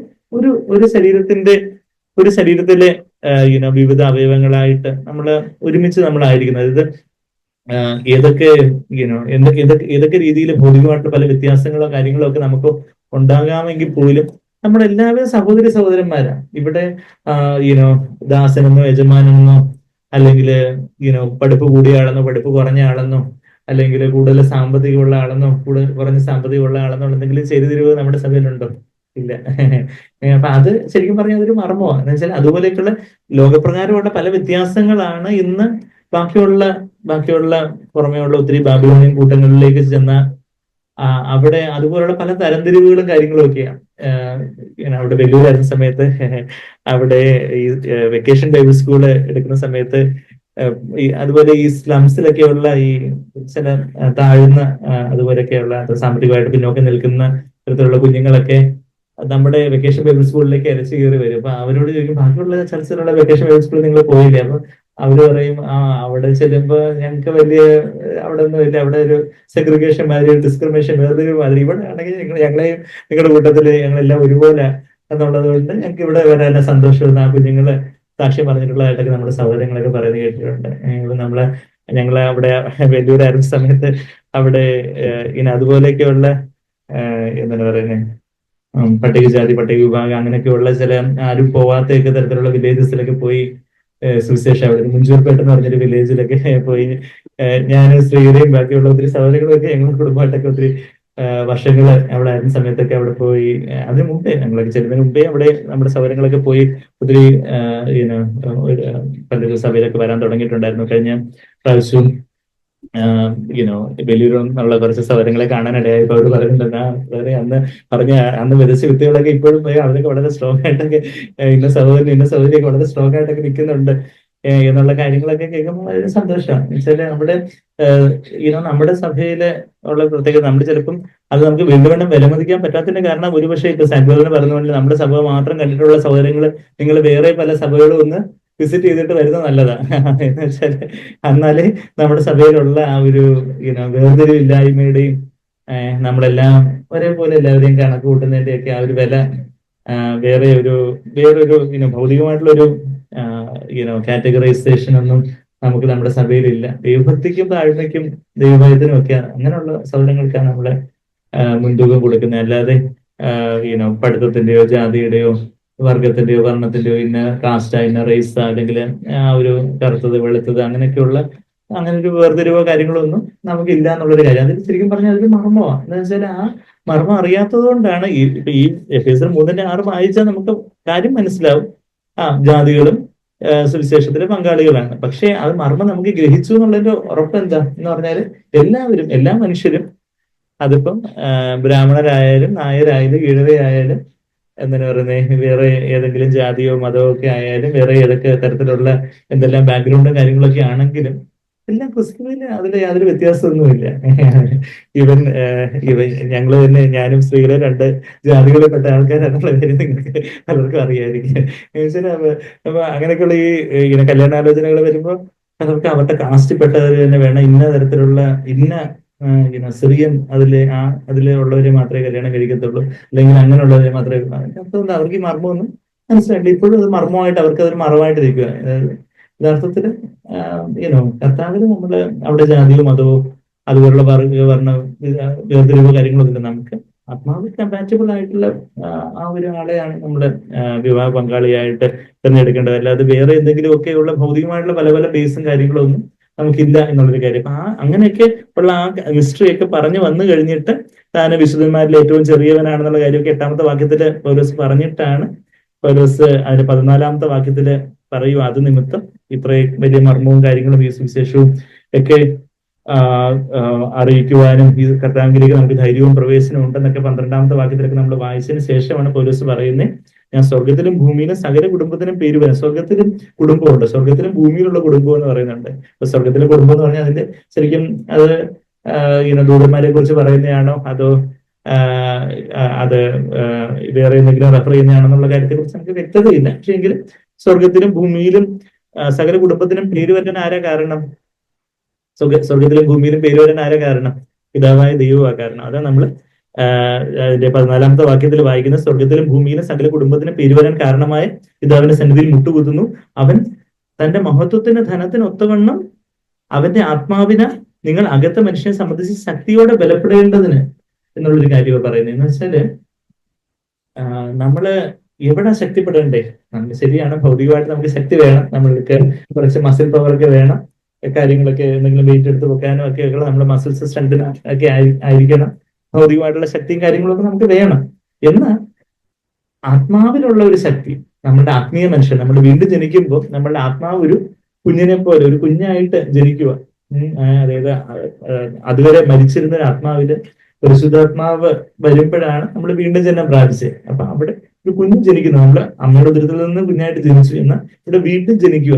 അമ്മയുടെ ഉദരത്തിൽ നിന്ന് ജനിക്കുന്ന കൂടാതെ ഒരു വീണ്ടും ജന്മം സംഭവിക്കുക. എപ്പോഴാണ് നമ്മള് കർത്താവ് ഞാൻ നരകത്തിന് മാത്രം യോഗ്യനായിട്ടുള്ള പാപിയ ഇവിടെ എനിക്ക് വേണ്ടി മരിച്ചു തീർത്ത് ഞാൻ വിശ്വസിക്കുന്നു, ഞാൻ അങ്ങക്ക് വേണ്ടി ജീവിക്കാനായിട്ട് എന്റെ ജീവിതത്തെ ഏൽപ്പിച്ചു തരുന്നു എന്ന് പറഞ്ഞ് നമ്മളുടെ ജീവിതത്തെ കർത്താവിനായിട്ട് സമർപ്പിക്കുമ്പോൾ അവിടെ പരിശുദ്ധാത്മ നമ്മുടെ ആത്മാവിലേക്ക് വരുമ്പോൾ നമ്മുടെ ആത്മാവിലെ ഒരു ശിശുവിന്റെ ജനനമാണ്, ഒരു ആത്മീയ ശിശുവിന്റെ ജനനം. അത് അകത്ത മനുഷ്യൻ അല്ലെങ്കിൽ ആത്മമനുഷ്യൻ, ഇന്നർ മാൻ, ഇന്നർ സെൽഫ്, അകത്ത മനുഷ്യൻ, പുതിയ മനുഷ്യൻ എന്നൊക്കെ വചനത്തിൽ പലയിടങ്ങളിൽ പറഞ്ഞ ആ അകത്ത മനുഷ്യനാണ്, ആ ആത്മാവാണ് നമുക്ക് ദൈവം തന്ന ആ പുതിയ മനുഷ്യാത്മാവ്, നമ്മുടെ അതുവരെ ഉണ്ടായിരുന്ന ആ പഴയ ഹൃദയത്തെ, കല്ലുകൊള്ള ആ ഹൃദയത്തെ മാറ്റി പറഞ്ഞാൽ ആ പഴയ മനുഷ്യാത്മാവിനെ മാറ്റി പുതിയൊരു ആത്മാവിനെ നമുക്ക് ദൈവം തന്നിരിക്കുന്നത്. അതിലാണ്, ആ പുതിയ ആത്മാവിലാണ് പരിശുദ്ധാത്മാവിനെ, എന്റെ ആത്മാവിനെ നിങ്ങളുടെ ഉള്ളിൽ ആക്കി നടക്കുമാറാക്കും എന്നൊക്കെ എസെക്കിയേൽ അല്ലെങ്കിൽ എഹെസ്കേൽ 36-26 വാക്യത്തിൽ അതാ പറയുന്നത്. കല്ലുപോലെ ഹൃദയത്തെ മാറ്റി എന്ന് പറയുമ്പോൾ, കല്ലുപോലെ ഹൃദയം എന്ന് പറഞ്ഞാൽ പഴയ ആത്മാവ്, നമ്മൾ മൃതമായിരുന്ന പാപത്തിൽ നമ്മൾ ജീവിച്ചിരുന്ന, നമുക്ക് സ്വതവേ ഉണ്ടായിരുന്ന ആ മനുഷ്യാത്മാവിനെ ദൈവം മാറ്റിയിട്ട് പുതിയൊരു മനുഷ്യാത്മാവിനെ ദൈവം തന്നു, പുതിയൊരു ഹൃദയത്തെ തന്നു. ആ ആത്മാവില് എന്റെ ആത്മാവിനെ നിങ്ങളുടെ ഉള്ളിലാക്കി എന്നാണ് എഹെസ്കേൽ 36-25-26-27 വാക്യങ്ങൾ നമ്മൾ വായിക്കുന്നത്. അപ്പൊ അവിടെ പരിശുദ്ധാത്മാവിനെ ആക്കുമ്പോൾ അവിടെ നമ്മളൊരു പുതു മനുഷ്യനായിട്ട് നമ്മൾ ജനിക്കുക. ആ പുതു മനുഷ്യന് എങ്ങനെ ബലപ്പെടണ്ടേ? നമുക്ക് നമ്മുടെ ഭൗതിക ശരീരത്തിന് എന്ത് വേണം? ഭക്ഷണം വേണം. നമ്മുടെ ന്യൂട്രീഷ്യസ് ആയിട്ടുള്ള കാർബോഹൈഡ്രേറ്റും ഫാറ്റും പ്രോട്ടീനും മിനറൽസും വൈറ്റമിൻസും വാട്ടറും എല്ലാം വളരെ ബാലൻസ്ഡ് ആയിട്ടുള്ള ഭക്ഷണം നമുക്ക് വേണം നമ്മളുടെ ഭൗതിക മനുഷ്യൻ ബലപ്പെടേണ്ടതിന്. എന്ന് പറഞ്ഞതുപോലെ ആത്മീയമായിട്ട് നമുക്ക് എങ്ങനെ ബലം ഉണ്ടാവുന്നതെന്ന് അവിടെ പറഞ്ഞിരിക്കുന്നത്. അതിന്റെ 16 വാക്യത്തില് ആത്മാവിനാൽ, അതായത് പരിശുദ്ധാത്മാവിനാൽ നിങ്ങൾ അകത്തെ മനുഷ്യനെ സംബന്ധിച്ച് ശക്തിയോടെ ബലപ്പെടേണ്ടതിന്. അപ്പൊ പരിശുദ്ധാത്മാവിനാലാണ്, അതായത് to be strengthen with power through his spirit in the inner man. എങ്ങനെ അത് ബലപ്പെടുന്നതെന്ന് ചോദിച്ചാൽ according to the riches of his glory, അവിടുത്തെ മഹത്വത്തിന്റെ ധനത്തിനൊത്തമാണ്. കർത്താവിന്റെ ഒരു മഹത്വം, കർത്താവിന്റെ ഒരു തേജസ്, കർത്താവിന്റെ ദിവ്യ സ്വഭാവം, അതാണ് ഏറ്റവും വലിയ ധനം. ഏറ്റവും വലിയ ധനം എന്ന് പറഞ്ഞാൽ എത്ര കോടി ഡോളറോ എത്ര കോടി രൂപയോ അല്ല. അതൊക്കെ ഈ ലോകത്ത് കുറച്ച് നാളത്തേക്ക് ദൈവം നമുക്ക് എന്തെങ്കിലും തരുന്നതനുസരിച്ച് ദൈവം നമുക്ക് ചെലവഴിക്കാനായിട്ടും കൊടുക്കാനായിട്ടും കർത്താവിനായിട്ട് ചെലവഴിക്കാനൊക്കെ ആയിട്ട് നമുക്ക് ദൈവം തന്നിരിക്കുന്ന കുറച്ച് സാമ്പത്തിക പണം, അത് ഈ ലോകത്ത് നമുക്കൊരു കുറച്ച് നാളത്തേക്ക് ഉപയോഗത്തിനായിട്ടുള്ള കാര്യം. എന്നാൽ ആത്മീയമായിട്ടുള്ള ധനം എന്ന് പറഞ്ഞാൽ എന്താ? റിച്ചസ് ഓഫ് ഹിസ് ഗ്ലോറി, കർത്താവിന്റെ തേജസ്സിന്റെ ധനം, മഹത്വത്തിന്റെ ധനം എന്ന് പറഞ്ഞാൽ കർത്താവിന്റെ ദിവ്യ സ്വഭാവമാണ് കർത്താവിന്റെ തേജസ്. ആ തേജസ് കൃപയും സത്യവും നിറഞ്ഞവനായി അവന്റെ മഹത്വം, അവന്റെ തേജസ് ഞങ്ങൾ കണ്ടു എന്നൊക്കെ യോഹന്നാൻ 1:14 നമ്മൾ വായിക്കുമ്പോൾ യേശുവിന്റെ സ്വഭാവം, യേശുവിന്റെ ദിവ്യ സ്വഭാവമാകുന്ന ആ ജീവൻ, അതിനൊത്തവണ്ണം പരിശുദ്ധാത്മാവിനാൽ ആ കർത്താവിന്റെ തേജസ് ഞാൻ കാണുന്നു. കർത്താവ് എത്രമാത്രം താഴ്മയുള്ളവനാണ്, കർത്താവ് എത്രമാത്രം സ്നേഹമുള്ളവനാണ്, കർത്താവ് എത്രമാത്രം കാർക്കശ്യമുള്ളവനാണ്. ഉറക്കുന്നവരെ വിളിച്ചെഴുന്നേൽപ്പിച്ച് പാതി ഉറക്കത്തിലിരിക്കുന്നവരും കുറച്ചുകൂടെ ജാഗ്രതയോടെ ആക്കുവാനും, അല്ലെങ്കിൽ ആരെങ്കിലും ഓൺലൈനായിട്ട് പോയി അറ്റൻഡ് ചെയ്തില്ലെങ്കിൽ അവരെ വിളിച്ച് അറ്റൻഡ് ചെയ്യിപ്പിക്കാനും ഇപ്പൊ ആള് വന്നിട്ടുണ്ട്. അങ്ങനെയൊക്കെയുള്ള കാർക്കശ്യം കർത്താവിന്റെ ആ തേജസ് കാണുമ്പോൾ, അല്ലെങ്കിൽ നമ്മുടെ കുഞ്ഞുങ്ങളെ സംബന്ധിച്ച് ഭാര്യ ഭർത്താവ് ബന്ധത്തില് ഭർത്താവ് ഒത്തിരി തവണ, ഞാൻ പലതവണ പറഞ്ഞിട്ടില്ലേ ഈ കൊള്ളരുതാത്ത സാധനം വാങ്ങിച്ചുകൊണ്ട് വരരുതെന്ന്, എന്ന് ഭാര്യ പറയും. ഇല്ലേ, പറയൂ? അപ്പൊ എങ്ങനെ ഭയങ്കര ദേഷ്യത്തോടെ പറയണം. അപ്പൊ അവിടെ കർത്താവിന്റെ തേജസ് കാണണം. കർത്താവിന്റെ തേജസ്, യേശു കർത്താവായിരുന്നു എന്റെ സ്ഥാനത്തേക്ക് എങ്ങനെ ആയിരിക്കും എന്റെ ഭർത്താവിനോട് ഞാൻ പെരുമാറേണ്ടത്? ശരിയാണ്, അദ്ദേഹം തെറ്റ് ചെയ്തു, അദ്ദേഹത്തിന് മിസ്റ്റേക്ക് വന്നു. അല്ലെങ്കിൽ ഭാര്യ പലതവണ ഒരേ മിസ്റ്റേക്ക് ചെയ്തു, അത് തന്നെ ഉപ്പ് കൂട്ടിയിട്ടു, അല്ലെങ്കിൽ അത് കരിച്ചു കളഞ്ഞു, അല്ലെങ്കിൽ ഏതെങ്കിലും രീതിയിൽ കുളവാക്കി കളഞ്ഞു. അപ്പോൾ നമ്മൾ ശരിയാണ്, ചില കാര്യങ്ങൾ നമ്മൾ ഫലമായിട്ട് പറയണം. പക്ഷെ നമ്മുടെ ഒരു ജഡത്തിലുള്ള ദേഷ്യത്തിൽ, എന്താ നിങ്ങൾ അങ്ങനെ ചെയ്ത്, എന്താ നീ ഇങ്ങനെ ചെയ്ത്, എന്താ അങ്ങനെ ചെയ്ത്, നിങ്ങളുടെ അമ്മ അങ്ങനെ പറഞ്ഞത്, നിങ്ങളുടെ അച്ഛൻ ഇങ്ങനെ പറഞ്ഞത്, നിങ്ങളുടെ അനിയൻ ഇങ്ങനെ പറഞ്ഞത്, നിങ്ങളുടെ ചേട്ടൻ ഇങ്ങനെ ചെയ്തു എന്നുള്ള അവര് പഴയ കാര്യങ്ങളൊക്കെ എടുത്ത് പറഞ്ഞ. അപ്പൊ അവിടെ നമ്മൾ എന്ത് ബലപ്പെടുന്നില്ല, ക്രിസ്തുവിന്റെ തേജസ്സിന്റെ മഹത്വത്തിനൊത്തവണ്ണമൊന്നും ബലപ്പെടുന്നില്ല. മറിച്ച് നമ്മുടെ ജഡത്തിന്റെ ബലമാണ്, നമ്മുടെ ജഡമാകുന്ന തിരശ്ശീല ഇങ്ങനെ ബലപ്പെട്ടുകൊണ്ടിരിക്കുക. നമ്മള് ആ സമയത്ത് എനിക്ക് 2 വാക്ക് പറഞ്ഞ് ഞാന് അതൊക്കെ നിങ്ങളത് ഓർമ്മയുണ്ടോ, ഞാൻ നിങ്ങളെ ഇങ്ങനെ ചെയ്തയാ, ഞാൻ അന്ന് ഇങ്ങനെ ചെയ്ത്, അങ്ങനെയൊക്കെയുള്ള ഒരു ജഡത്തിൽ നിന്നുള്ള പല വാക്കുകളും കാര്യങ്ങളും ഒക്കെ വരുന്നുണ്ടെങ്കിൽ നമ്മുടെ ജഡത്തിനൊത്തവണ്ണം നമ്മൾ ബലപ്പെടും. നമ്മുടെ സ്വയബലത്തിലാണ് നമ്മൾ ബലപ്പെട്ടുകൊണ്ടിരിക്കുന്നത്. പക്ഷെ ഇവിടെ എങ്ങനെ ബലപ്പെടണമെന്നാ പറയുന്നേ? 16 വാക്യത്തിൽ അവന്റെ മഹത്വത്തിന് ധനത്തിനൊത്തവണ്ണം, കർത്താവിന്റെ മഹത്വം അല്ലെങ്കിൽ തേജസ്സിന്റെ ധനത്തിനൊത്ത, according to riches of his glory. കർത്താവിന്റെ ഗ്ലോറിയാണ് അവിടുത്തെ റിച്ചസ് എന്ന് പറഞ്ഞാൽ കർത്താവിന്റെ തേജസ്, കർത്താവിന്റെ സ്വഭാവം, യേശുവിന്റെ സ്വഭാവം. യേശു എത്രമാത്രം താഴ്മയുള്ളവനായിരുന്നു, യേശു എത്രമാത്രം നിസ്വാർത്ഥനായിരുന്നു. കർത്താവ് മനുഷ്യമാനം തേടിയില്ല. ആൾക്കാർ എന്ത് വിചാരിക്കും, എന്തിനു പറഞ്ഞേ ഇത്രയും തവണ ഇങ്ങനെ ഉറക്കത്തിലുള്ളവരെ എഴുന്നേൽപ്പിക്കുമ്പോൾ ആൾക്കാർ എന്ത് വിചാരിക്കും എന്ന് വിചാരിക്കത്തില്ല. ആൾക്കാർ എന്തും വിചാരിക്കട്ടെ, ഉറങ്ങുന്നവരെ എഴുന്നേൽപ്പിക്കുക തന്നെ ചെയ്യും എന്ന് പറഞ്ഞാണ്. അപ്പൊ ആ ഒരു മനുഷ്യമാനം തേടിയില്ല. കർത്താവിന്റെ തേജസ് അതാ, കർത്താവിന്റെ തേജസ് മനുഷ്യമാനം തേടിയില്ല. ആൾക്കാർ എന്ത് പറയുന്നു വിചാരിച്ചില്ല. ബാക്കിയുള്ളവര് ഇങ്ങൾക്ക് വേറെ ജോലിയൊന്നുമില്ല, വീണ്ടും വീണ്ടും ഞങ്ങളെ ഇങ്ങനെ പുറകെ നടന്ന് മീറ്റിംഗ് അറ്റൻഡ് ചെയ്യും, മീറ്റിംഗ് കയറി എന്ന് വിളിക്കേണ്ട കാര്യമുണ്ടോ? ഈ മനുഷ്യമാനം തേടിയില്ല. അതാ കർത്താവിന്റെ തേജസ്. അപ്പൊ ആ കർത്താവിന്റെ തേജസ്സിനൊത്തവണ്ണം കർത്താവിന്റെ തേജസ്സാണ് വലിയ ധനമായിട്ടുള്ള ആ കർത്താവിന്റെ മഹത്വത്തിന്റെ ധനം എന്ന് പറയുമ്പോൾ എനിക്ക് മലയാളത്തിൽ അത്ര നിങ്ങൾക്ക് ക്ലിയർ ആവുന്നുണ്ട്. തേജസ്സിന്റെ ധനം, ആ ഗ്ലോറി, ഡോക്സ എന്ന് പറഞ്ഞ ഒരേ ഗ്രീക്ക് പദമാണ് ഉപയോഗിച്ചിരിക്കുന്നത്. ഇംഗ്ലീഷിലും ഗ്ലോറി എന്നുള്ള അതേ പദമാണ്. മഹത്വം എന്നും തേജസ്സും നമുക്ക് ട്രാൻസ്ലേറ്റ് ചെയ്യുന്ന മഹത്വത്തിന്റെ ധനം എന്ന് പറഞ്ഞാലും ആ കാര്യം നമ്മൾ മനസ്സിലാക്കി വരും. മഹത്വം എന്ന് പറഞ്ഞാൽ കർത്താവിന്റെ സ്വഭാവമാണ് മഹത്വം, അല്ലെങ്കിൽ തേജസ്. അവന്റെ തേജസ്, കൃപയും സത്യം നിറഞ്ഞവനായ അവന്റെ തേജസ് പിതാവിന്റെ ഏകജാതനായ പുത്രന്റെ തേജസ്സായിട്ട് ഞങ്ങൾ കണ്ടു എന്ന് യോഹന്നാൻ 1:14 നമ്മൾ വായിക്കുന്ന പോലെ കർത്താവിന്റെ തേജസ്, കൃപയും സത്യം നിറഞ്ഞ ആ തേജസ് നമ്മൾ കണ്ടിട്ടുണ്ടോ? നമ്മളെ ഓരോ സമയത്ത് എങ്ങനെ പെരുമാറണം എന്നുള്ളത്, എങ്ങനെ നമ്മൾ യേശുവിനെ എത്രമാത്രം കണ്ടിട്ടുണ്ടോ അതിനനുസരിച്ചായിരിക്കും നമ്മുടെ പെരുമാറ്റം. ഭർത്താവ് ഇങ്ങനെ ചെയ്യുന്നു, അല്ലെങ്കിൽ ഭാര്യ ഇങ്ങനെ പറയുന്നു, അല്ലെങ്കിൽ മക്കൾ ഇങ്ങനെ ചെയ്യുന്നു, ആ സമയത്ത് നമുക്ക് നമ്മുടെ ആത്മാവിൽ യേശുവിനെ കുറിച്ച് നമുക്ക് എത്രമാത്രം ഒരു വെളിപ്പാട് ഉണ്ടായിട്ടുണ്ട് അതിനനുസരിച്ചായിരിക്കും നമ്മൾ പെരുമാറുന്നത്. നമുക്ക് പക്ഷേ ഭയങ്കര ഇറിറ്റേഷനോ, നമുക്ക് അത് പാഠം പഠിപ്പിക്കണം, രണ്ട് പറയണം, അത് ചെയ്യണം, ഇതെടുത്ത് നിങ്ങളോട് ഞാൻ ഇങ്ങനെ പറഞ്ഞിട്ടില്ലേ, നീ അങ്ങനെ, നിന്നോട് ഞാൻ ഇത് പറഞ്ഞിട്ടില്ലേ, അതാണ് ഇതാണ് എന്ന് പറയുമ്പോൾ നമ്മൾ കർത്താവിന്റെ തേജസ് ഒന്നും കണ്ടിട്ടില്ല. നമ്മളിങ്ങനെ പറയുന്നു എന്തൊക്കെയോ. അതൊക്കെ മതഭക്തി. നമ്മളുടെ നാവിനെ നമുക്ക് നിയന്ത്രിക്കാൻ പറ്റുന്നില്ലെങ്കിൽ നമ്മളുടെ ഭക്തിക്ക് എത്ര വിലയുണ്ട്? വട്ടപൂജ്യം. ഇവിടെ ഞാൻ പറഞ്ഞതല്ല, യാക്കോബ് 1:26 നമ്മുടെ നാവിനെ കോപത്തിൽ നിന്ന് നിയന്ത്രിക്കുവാന്, പരദൂഷണം പറയുന്നത് നിയന്ത്രിക്കുവാന്, നമ്മുടെ നാവിനെ പരാതിയും വെറുതെറുപ്പും പറയുന്നത് നിയന്ത്രിക്കുവാൻ, അല്ലെങ്കിൽ മറ്റുള്ളവർക്ക് ഇടർച്ച ഉണ്ടാക്കുന്ന വാക്കുകൾ പറയുന്ന, കോപിക്കുന്ന വാക്ക്, കയ്പുള്ള വാക്കുകൾ നിയന്ത്രിക്കുന്നതിന് നമ്മുടെ നാവിനെ നമുക്ക് നിയന്ത്രിക്കാൻ പറ്റുന്നില്ലെങ്കിൽ, കടിഞ്ഞാൺ ഇടാൻ പറ്റുന്നില്ലെന്നുണ്ടെങ്കിൽ നമ്മളുടെ ഭക്തിക്ക് എത്ര വാല്യൂ, എത്ര ഉണ്ട്? 100ൽ എത്ര മാർക്ക് കിട്ടി? 0, വട്ടപൂജ്യം.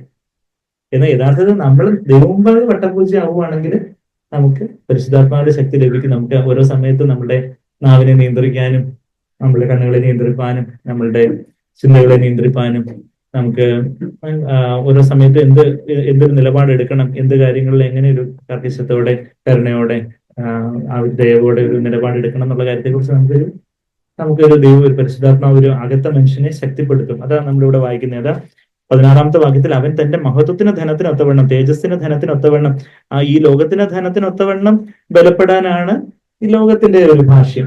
എന്നാൽ ഇത് ദൈവരാജ്യത്തിലുള്ള ധനം എന്ന് പറഞ്ഞാല് കൃപയാണെന്ന് സാഗ്ബർ പറയും. Money is the grace is the equivalent of money എന്ന് പറയും. Grace in the kingdom of heaven is equivalent to money in the kingdom of earth. നമ്മുടെ ലോകത്ത് പണം ഭയങ്കര പ്രധാനപ്പെട്ട കാര്യം. എന്നാൽ ഗ്രേസ് എന്ന് പറഞ്ഞാൽ ഇത് തന്നെ, പരിശുദ്ധാത്മാവിന്റെ ശക്തിയാണ് തേജസ്സിന്റെ ധനം എന്ന് പറയുമ്പോൾ. കർത്താവിന്റെ പരിശുദ്ധാത്മാവിന്റെ ശക്തിയാണ് കൃപ. കൃപ പരിശുദ്ധാത്മാവിന്റെ ശക്തിയാണ് തേജസ്സിന്റെ ധനം. കർത്താവിന്റെ തേജസ്സിന്റെ, ജീവന്റെ, മഹത്വത്തിന്റെ ധനമായിട്ട്, ധനത്തിനൊത്തവണ്ണം ആ കർത്താവിന്റെ തേജസ്സിനെ കണ്ട് അവന്റെ ആത്മാവിനാൽ, പരിശുദ്ധാത്മാവിനാൽ, 16ാമത്തെ വാക്യം, നിങ്ങൾ അകത്തെ മനുഷ്യനെ സംബന്ധിച്ച് ശക്തിയോടെ ബലപ്പെടേണ്ടതിന്. നമ്മൾ ഇതേ കാര്യം തന്നെ എബ്രായ ലേഖനത്തിൽ വായിക്കുന്നുണ്ട്. നമ്മളുടെ അകത്തെ മനുഷ്യൻ ബലപ്പെടണമെന്ന് എവിടെ വായിക്കുന്നത്? എബ്രായ ലേഖനം 13:9 വാക്യത്തില്, എബ്രായ ലേഖനം 13:9 വിവിധവും അന്യവുമായ ഉപദേശങ്ങളാൽ ആരും നിങ്ങളെ വലിച്ചുകൊണ്ട് പോകരുത്. പല പല ഉപദേശങ്ങളൊക്കെ കൊണ്ട് ആരും നിങ്ങളെ വലിച്ചുകൊണ്ട് പോകരുത്. യൂട്യൂബിൽ അത് കേട്ടു, ഇത് കേട്ടു, ഇന്ന ചാനലിൽ അത് കേട്ടു, ഇന്ന സഭക്കാർ ഇത് പഠിപ്പിക്കുന്നു, അതുകൊണ്ട് അങ്ങനെയൊക്കെയുള്ള വിവിധ അന്യമായ ഉപദേശങ്ങളാൽ ആരും നിങ്ങളെ വലിച്ചുകൊണ്ട് പോകരുത്. എബ്രായർ 13:9 വാക്യം. അത് കഴിഞ്ഞിട്ട് പറയുക, ആചരിച്ചു പോകുന്നവർക്ക് പ്രയോജനമില്ലാത്ത ഭോജന നിയമങ്ങളാലല്ല, കൃപയാൽ തന്നെ ഹൃദയം ഉറപ്പിക്കുന്നത് നല്ലത്. ഹൃദയം, അത് ആത്മാവിനെ കുറിക്കുന്ന ഒരു വാക്കാണ് ഹൃദയം എന്നുള്ളത്. അത് നമ്മൾ ബൈബിൾ ഉടനീളം നോക്കുമ്പോൾ ആത്മാവിനെ കുറിക്കുന്ന ഒരു വാക്കായിട്ട് ഹൃദയം എന്നുള്ള വാക്ക് നമ്മൾ കാണുന്നുണ്ട്. പിന്നെ ചിലയിടങ്ങളിൽ ആത്മാവിനെ ദേഹിയും കൂടെ ഒരുമിച്ച് കുറിക്കുന്ന വാക്കായിട്ടും കാണുന്നുണ്ട്. ഇവിടെ ആത്മാവിനെ കുറിക്കുന്ന വാക്കായിട്ട് അവിടെ നമ്മൾ മനസ്സിലായി. It is good for the heart to be strengthened by grace. അതാണ് നമ്മളിപ്പം വായിച്ചത്. That a inner man would be strengthened by his power. അവന്റെ ആത്മാവിനാൽ നമ്മളുടെ അകത്തെ മനുഷ്യൻ ബലപ്പെടേണ്ടതെന്നുള്ളൊരു കാര്യം. അതായത് ചില കാര്യങ്ങളിൽ നമ്മള് കൂട്ടുകാരെല്ലാം കൂടെ നമ്മളോട് ഒരു കാര്യം പറയുന്നു, നീ ഇപ്പൊ മീറ്റിംഗ് ഒന്നും പറഞ്ഞുകൊണ്ടിരിക്കുവാണോ, നീ ഇവിടെ വന്ന് ഞങ്ങളോട് കൂടെ കുറച്ച് സമയം സ്പെൻഡ് ചെയ്യാൻ കൂട്ടുകാർ പറയുമ്പോൾ നമുക്ക് ആത്മാവിനാൽ ബലപ്പെടുവാണെങ്കിൽ നമ്മൾ പറയാം, എന്താ എനിക്ക് ഇവിടെ ചൊവ്വാഴ്ച 6 മണിയായി, ഞാൻ ഇവിടെ ഹോസ്റ്റലിലാണെങ്കിൽ എനിക്ക് മീറ്റിംഗ് എനിക്ക് അറ്റൻഡ് ചെയ്യണം. വെള്ളിയാഴ്ച 5:30 മണിയായി, ഞാനിപ്പോ ഹോസ്റ്റലിലാണെങ്കിൽ എനിക്ക് മീറ്റിംഗ് ഇവിടെ അറ്റൻഡ് ചെയ്യണം. അതുകൊണ്ട് കൂട്ടുകാരെല്ലാം കൂടെ നമുക്ക് അത് കുറച്ച് സമയം നമുക്ക് അങ്ങോട്ട് പോവാൻ, കുറച്ച് നേരം കത്തി അടിച്ചോണ്ടിരിക്കാം. നീ മീറ്റിംഗ് എന്ന് പറഞ്ഞുകൊണ്ട് ഈ സൂമിൽ നീ കയറി ആരെങ്കിലും കാണാൻ പോകുന്നുണ്ടോ, അല്ലെങ്കിൽ നീ സൂം ഓൺ ചെയ്ത് വെച്ചിട്ട് ഞങ്ങളുടെ കൂടെ കത്തി അടിക്കാൻ പാ എന്ന് പറയാൻ അവിടെ നമ്മള് കൂട്ടുകാർ നമ്മളോട് എന്തെങ്കിലുമൊക്കെ പറയുമ്പോൾ നമ്മൾ അവിടെ ആത്മാവിൽ ബലപ്പെട്ടവനാണെങ്കിൽ, നമ്മുടെ ആത്മീയ മനുഷ്യന്റെ ശക്തിയുള്ളവനാണെങ്കിൽ നമ്മൾ ഇവിടെ ദൈവത്തിന് വേണ്ടി ഒരു സ്റ്റാൻഡ് എടുക്കും. പരിശുദ്ധാത്മ കർത്താവേ അവിടുന്ന് എനിക്ക് അത് ചില കാര്യങ്ങളിൽ നോ പറയാൻ, ചില കാര്യങ്ങളിൽ വേണ്ടാന്ന് പറയാൻ, ചില കാര്യങ്ങളിൽ കർത്താവ് പറഞ്ഞതുപോലെ ചില കാര്യങ്ങൾ കാർക്കശ്യത്തോട് പറയാൻ, ചില കാര്യങ്ങൾ കരുണയോട് പറയാൻ, കർത്താവ് പ്രതികരിച്ചതിൽ പ്രതികരിക്കാൻ എനിക്ക് പരിശുദ്ധാത്മാവിന്റെ ബലം, എന്റെ ആത്മാവില്, എന്റെ ആത്മമനുഷ്യന്റെ ബലം വേണം. നമ്മുടെ ജഡത്തിലാണ് പലപ്പോഴും ബലമുള്ളത്. അതുകൊണ്ട് ജഡം മേൽക്കോയ്മ ആളുന്നത്. നമ്മള് പണ്ട് ജീവമൊഴിയുള്ള ഒരു ജോജിബറിന്റെ ആ ലേഖനത്തിൽ പണ്ട് ജീവമൊഴിയുള്ള ഒരു അത് ഏതോ ഒരു റെഡ് ഇന്ത്യനോ ഏതാണ്ട് ആരോ ചോദിച്ചു, ജഡവും ആത്മാവും നമുക്കുണ്ട്, അപ്പം അത് തമ്മിലുള്ള പോരാട്ടത്തിലാണ് നമ്മള്. അപ്പൊ ഈ ജഡമാണ് ആത്മാവാണ് ജയിക്കുന്നത് എന്നുള്ളത് എങ്ങനെ തീരുമാനിക്കുന്നത് നിൽക്കുമ്പോൾ അത് രണ്ട് നായ്ക്കളെ പോലെയാണ്. ഈ ജഡം ഒരു നായ, ആത്മാവ് ഒരു നായ, ഇങ്ങനെ രണ്ടും കൂടെ ഉള്ള ഭയങ്കര പോരാട്ടമാണ് നമ്മുടെ ക്രിസ്ത്യ ജീവിതം. അപ്പൊ ഇത് ഏതാ ജനിക്കുന്നത് വെച്ചാൽ ഏത് പട്ടിക കൂടുതൽ തീറ്റ കൊടുക്കുന്നത് അത് ജയിക്കും. പട്ടിക്ക് തീറ്റ കൊടുക്കുന്ന കാര്യം പറയുമ്പോൾ നമ്മുടെ സൗകര്യങ്ങളൊക്കെ വളരെ നന്നായിട്ട് അറിയാം. ഏത് തരത്തിലുള്ള തീറ്റ കൊടുത്ത് ഒരു നല്ല ശക്തിയോടെ ഇരിക്കുന്ന നായ്ക്കള്. അപ്പൊ എന്ന് പറഞ്ഞതുപോലെ നമ്മുടെ ആത്മാവിനാണോ തീറ്റ കൊടുക്കുന്നത്, അത് ജഡത്തിനാണോ? ആ ജഡത്തിന്റെ കാര്യങ്ങൾ അത് നമുക്ക് ഇഷ്ടമുള്ള രീതിയിൽ മൊബൈലിൽ നോക്കിക്കൊണ്ടിരിക്കുന്നത്, നമ്മള് പത്രം, അത് ബാക്കി ഓരോ കാര്യങ്ങള്, ബാക്കി സമയം വൃഥ ചെലവഴിക്കുന്ന ജഡത്തിന് ഇഷ്ടമുള്ള രീതിയിൽ നമ്മളങ്ങ് ചെലവഴിക്കുകയാണെങ്കിൽ, മറിച്ച് അതായത് എനിക്ക് ജഡത്തിന്റെ ഇഷ്ടം, എന്റെ സ്വന്തം ഇഷ്ടമൊന്നും വേണ്ട, പരിശുദ്ധാത്മാവിൽ നിറയ്ക്കണം. എനിക്ക് ആത്മാവിന്റെ ഇഷ്ടം, പരിശുദ്ധാത്മാവാണ് വചനത്തിലൂടെ എനിക്ക് എന്റെ ആത്മമനുഷ്യന് പോഷണമായിട്ട്. നമ്മള് മറ്റേത് മിനറൽസും വൈറ്റമിൻസും എല്ലാം ചേർന്ന് ന്യൂട്രീഷ്യസ് ആയിട്ടുള്ള പ്രോട്ടീൻസ് ഒക്കെ അടങ്ങിയ ഫുഡ് നമ്മൾ കഴിക്കണം എന്ന് പറയുന്നത് പോലെ ആത്മാവില് നമുക്ക് പഥ്യവചനം എന്ന് പറഞ്ഞാൽ അഡൾട്രേറ്റഡ് ആയിട്ടുള്ള ഈ മായം കലർന്ന ഭക്ഷണം ഒത്തിരി ഹോട്ടലുകളിൽ കിട്ടുമെന്ന് പറയുന്നത് പോലെ ഭയങ്കര ജിലേബിയും ലഡുവും ഒക്കെ ഇങ്ങനെ ഭയങ്കര ചുവന്ന് മഞ്ഞ ഒരു കളറൊക്കെ ആഡ് ചെയ്ത് അത് കാണുമ്പോൾ നല്ല ഭംഗിയാ. പൊതിച്ചെന്ന് പറഞ്ഞു എടുത്ത് കഴിക്കാൻ തോന്നുന്നു. അതുപോലെ മായം കലർത്തിയ ഭക്ഷണങ്ങള് ഇന്ന് ഒത്തിരി സഭകളിലെ, അതുപോലെ മായം കലർത്തിയ ഉപദേശങ്ങൾ, യഥാർത്ഥത്തിൽ പദ്യ ഉപദേശം അല്ലാതെ പരിശുദ്ധാത്മ പറയുമ്പോൾ അതാണ് ഒത്തിരി ഓടിച്ചാട്ടലും തുള്ളലും അതുപോലെയൊക്കെയുള്ള പദ്യോപദേശം അല്ലാത്ത ദൈവത്തിന്റെ വചനപ്രകാരം അല്ലാത്ത തരത്തിലുള്ള പല ഉപദേശങ്ങളും പല ഇളക്കപ്പെരുപ്പങ്ങളും ഒക്കെ ഉള്ള അത് കാണുമ്പോൾ ഭയങ്കര അട്രാക്ഷൻ ആണ്. നമുക്ക് അവിടെ ചെന്ന് ഒന്ന് എൻജോയ് ചെയ്യണം എന്നുള്ള രീതിയിൽ. അത് പക്ഷെ മായം കലർത്തിയ ഫുഡ് അതിനെ കഴിച്ച് വയറ്റിളക്കമായിട്ട് അവിടെ കിടക്കത്തേ ഉള്ളൂ. അത് നമുക്ക് പ്രയോജനപ്പെടത്തില്ല. എന്നാൽ പദ്യോപദേശം, കർത്താവിന്റെ പദ്യോപദേശം, കർത്താവിനെ പോലെ നമ്മളെ ആയിത്തീരുവാൻ സഹായിക്കുന്ന, ക്രൂശെടുത്ത് നമ്മളുടെ സ്വയത്തെ മരിച്ച് പരിശുദ്ധാത്മാവിനാലെ അകത്ത മനുഷ്യനെ ബലപ്പെട്ട് യേശുവിനെ പോലെ ജീവിക്കുന്ന ഒരു ജീവിതം, അതാണ് പദ്യോപദേശം. കർത്താവ് പറഞ്ഞ ആ വാക്കുകൾ, ക്രൂശിന്റെ വചനം, ആ പദ്യോപദേശം, അതാണ് പ്രോട്ടീൻസും മിനറൽസും വൈറ്റമിൻസും ഒക്കെ ഉള്ള നല്ല ന്യൂട്രീഷ്യസ് ആയിട്ടുള്ള ഫുഡ്. അത് കഴിച്ചാൽ നമ്മൾ ബലപ്പെടണം. അല്ലാതെ കുറെ ജങ്ക് ഫുഡ് എല്ലാം കൂടെ കഴിച്ച് കുറെ പ്രോസസ്ഡ് ഷുഗേഴ്സും റിഫൈൻഡ് ഷുഗേഴ്സും എല്ലാം കൂടെ കുറെ മധുരവും കുറച്ച് വറുത്തതും പൊരിച്ചതും അങ്ങനെയുള്ള ജങ്ക് ഫുഡ് എല്ലാം കൂടെ കഴിച്ച് നമ്മൾ എപ്പൊ തട്ടിപ്പോയെന്ന് ചോദിച്ചാൽ മതി. കാര്യങ്ങൾ ആത്മീയമായിട്ട് മരണാവസ്ഥയിലേക്ക് നമ്മൾ പോകും. ആത്മീയമായിട്ട് പ്രയോജനമില്ലാത്ത ആഹാരം എല്ലാം കൂടെ കഴിച്ച് നമുക്ക് വയറ്റിളക്കം പിടിക്കുകയാണെങ്കിൽ നമുക്ക് വേറെ പല രോഗങ്ങളും, കൊളസ്ട്രോളും ഷുഗറും ബാക്കി പല കാര്യങ്ങളും ഒക്കെ നമ്മളെ തേടി വരും. അപ്പം നമ്മളെ യഥാർത്ഥത്തിൽ അത് നമ്മൾ ഇവിടെ ഈ ഭോജന നിയമം, ആ എബ്രായർ 13:8 വാക്യത്തിൽ എന്താ നമ്മൾ വായിച്ചേ? അവിടെ മലയാളത്തിലെ ഭോജന നിയമങ്ങളാലല്ല എന്നൊക്കെയാ എഴുതിയിരിക്കുന്നത്. ഇംഗ്ലീഷിൽ ഇങ്ങനെ കുറച്ചുകൂടെ സ്ട്രേറ്റ് ഫോർവേഡ് ആയിട്ട് ഇങ്ങനെ എഴുതിയിട്ടുണ്ട്. അതായത് ഫുഡ് കൊണ്ടല്ല, ആഹാരം കൊണ്ടല്ല എന്നുള്ളൊരു കാര്യം നമ്മുടെ എബ്രായർ 13:9 വാക്യം ഇംഗ്ലീഷിൽ ഇങ്ങനെ എഴുതിയിരിക്കുന്നേ. Do not be carried away by varied and strange teachings, for it is good for the heart to be strengthened by grace and not by foods through which those who were so occupied were not benefited. ആഹാരങ്ങൾ കൊണ്ടല്ല, ആഹാരങ്ങൾ കൊണ്ട് തന്നെ occupied ആയിട്ടുള്ളവര് അതിന് benefited ആയിട്ടില്ല, മറിച്ച് കൃപയാലാണ് നമ്മളുടെ ആഹാരം. അതായത് ഭോജന നിയമങ്ങളാലല്ല എന്നുള്ളത് മലയാളത്തിൽ ഇംഗ്ലീഷിൽ ഭോജനത്താലല്ല, അതായത് ആഹാരത്താലല്ല, ഭക്ഷണത്താലല്ല, മറിച്ച് കൃപയാലാണ്, പരിശുദ്ധാത്മാവിന്റെ ശക്തിയാലാണ് നമ്മുടെ അകത്ത മനുഷ്യന് ബലപ്പെടേണ്ടെന്നുള്ള കാര്യം. അപ്പം നമ്മുടെ അകത്ത മനുഷ്യൻ ബലപ്പെടേണ്ടതിനായിട്ട് പരിശുദ്ധാത്മാവാണ് നമ്മളെ ബലപ്പെടുത്തേണ്ടത്. പക്ഷെ പരിശുദ്ധാത്മാവ് നമ്മളെ ബലപ്പെടുത്തണമെങ്കിൽ നമ്മളുടെ ആ ജഡത്തെ, നമ്മുടെ സ്വന്തം ഇഷ്ടത്തെ നമ്മള് ഓരോ സമയത്ത് ഒന്ന് താഴ്ത്തി കർത്താവിന് മുമ്പാകെ ഒരു പൂജ്യമായിട്ട് നമ്മൾ തന്നെ താഴ്ത്തി ഏൽപ്പിക്കുകയാണെങ്കിൽ പരിശുദ്ധാത്മാവ് നമ്മളുടെ ആത്മാവിലേക്ക് വന്നിറങ്ങി നമ്മുടെ ആത്മാവിനെ ബലപ്പെടുത്തും. അപ്പോൾ ഓരോ സമയത്തും നമ്മളുടെ നാവ് നിയന്ത്രിക്കേണ്ട സമയത്ത്, നമ്മുടെ കണ്ണുകൾ നിയന്ത്രിക്കേണ്ട സമയത്ത്, നമ്മുടെ വാക്കുകൾ നിയന്ത്രിക്കേണ്ട സമയത്ത്, നമ്മുടെ ചിന്തകൾ നിയന്ത്രിക്കേണ്ട സമയത്ത് പരിശുദ്ധാത്മാവ് നമുക്കൊരു ശക്തി തരും. പരിശുദ്ധാത്മാവിന്റെ ശക്തിക്ക് അനുസരിച്ച് കർത്താവ് പെരുമാറിയതുപോലെ, കർത്താവ് ഓരോ സമയത്തും ഓരോ നിലപാടെടുത്തതുപോലെ, കർത്താവ് മറ്റുള്ളവരോട് ബാക്കിയുള്ളവരെ കർത്താവിനെ അധിക്ഷേപിക്കാനും കളിയാക്കാനൊക്കെ കർത്താവ് അവരോട് വളരെ സ്നേഹത്തോടെ കർത്താവ് വളരെ ലാഘവത്തോടെ അവരോട് ക്ഷമിച്ചതുപോലെ പിതാവ് ഇവർ ചെയ്യുന്നതെന്ന് അറിയാമെങ്കിൽ ഇവരോട് ക്ഷമിക്കണമെന്ന് കർത്താവ് പ്രാർത്ഥിച്ചതുപോലെ ആ ക്രൂശിലെ വേദനയുടെ നടുവിൽ കർത്താവ് അവർക്ക് വേണ്ടി പ്രാർത്ഥിക്കുന്ന ഒരു കാര്യം നമ്മൾ കാണുന്നുണ്ട്. അപ്പൊ അതുപോലെ കർത്താവ് ആ കൃപയാൽ അവൻ മരണത്തെ ആസ്വദിച്ചു അല്ലെങ്കിൽ മരണത്തെ രുചിച്ചു എന്നാണ് ഇബ്രായർ 2:9 വാക്യം നമ്മള് കോട്ടേജ് ബൈബിൾ സ്റ്റഡീസിലൊക്കെ ആ വചനം ഈ അടുത്ത് നമ്മൾ കണ്ടായിരുന്നു. ഇബ്രായർ 2:9 he tasted death by the grace of God. ആ മരണത്തിന്റെ വേദനയിൽ കർത്താവിന്റെ പരിശുദ്ധാത്മാവിന്റെ അളവില്ലാത്ത നിറവ് കർത്താവ് അനുഭവിച്ചുകൊണ്ടേയിരിക്കുന്നു. അവസാനം ആ 3 നാഴിക നേരം പിതാവിന് കൈവിടപ്പെട്ട ആ 3 നാഴിക നേരം മാത്രം കർത്താവിന് പരിശുദ്ധാത്മാവിന്റെ ശക്തി ഒന്നുമില്ലായിരുന്നു. കർത്താവ് നരകാഗ്നിയിലായിരുന്നു. അതുകൊണ്ട് എന്റെ ദൈവമേ എന്ന് മാത്രം വിളിക്കാൻ പറ്റും. പിതാവേ എന്ന് പോലും വിളിക്കാതെ എന്റെ ദൈവമേ ഇതിനെ കൈവിട്ടത് എന്താന്ന് പോലും അറിയത്തൊക്കെ വേണം. മനസ്സ് അതുപോലെ കൺഫ്യൂസ്ഡ് ആയി പോയി.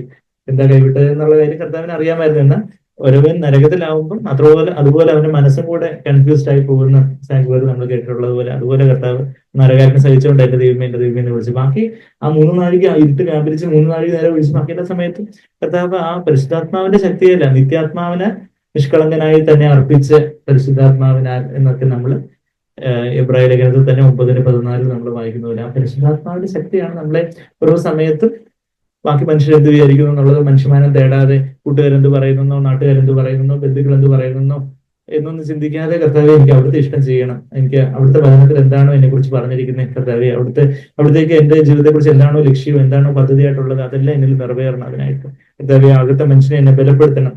Lord, strengthen me in my inner man.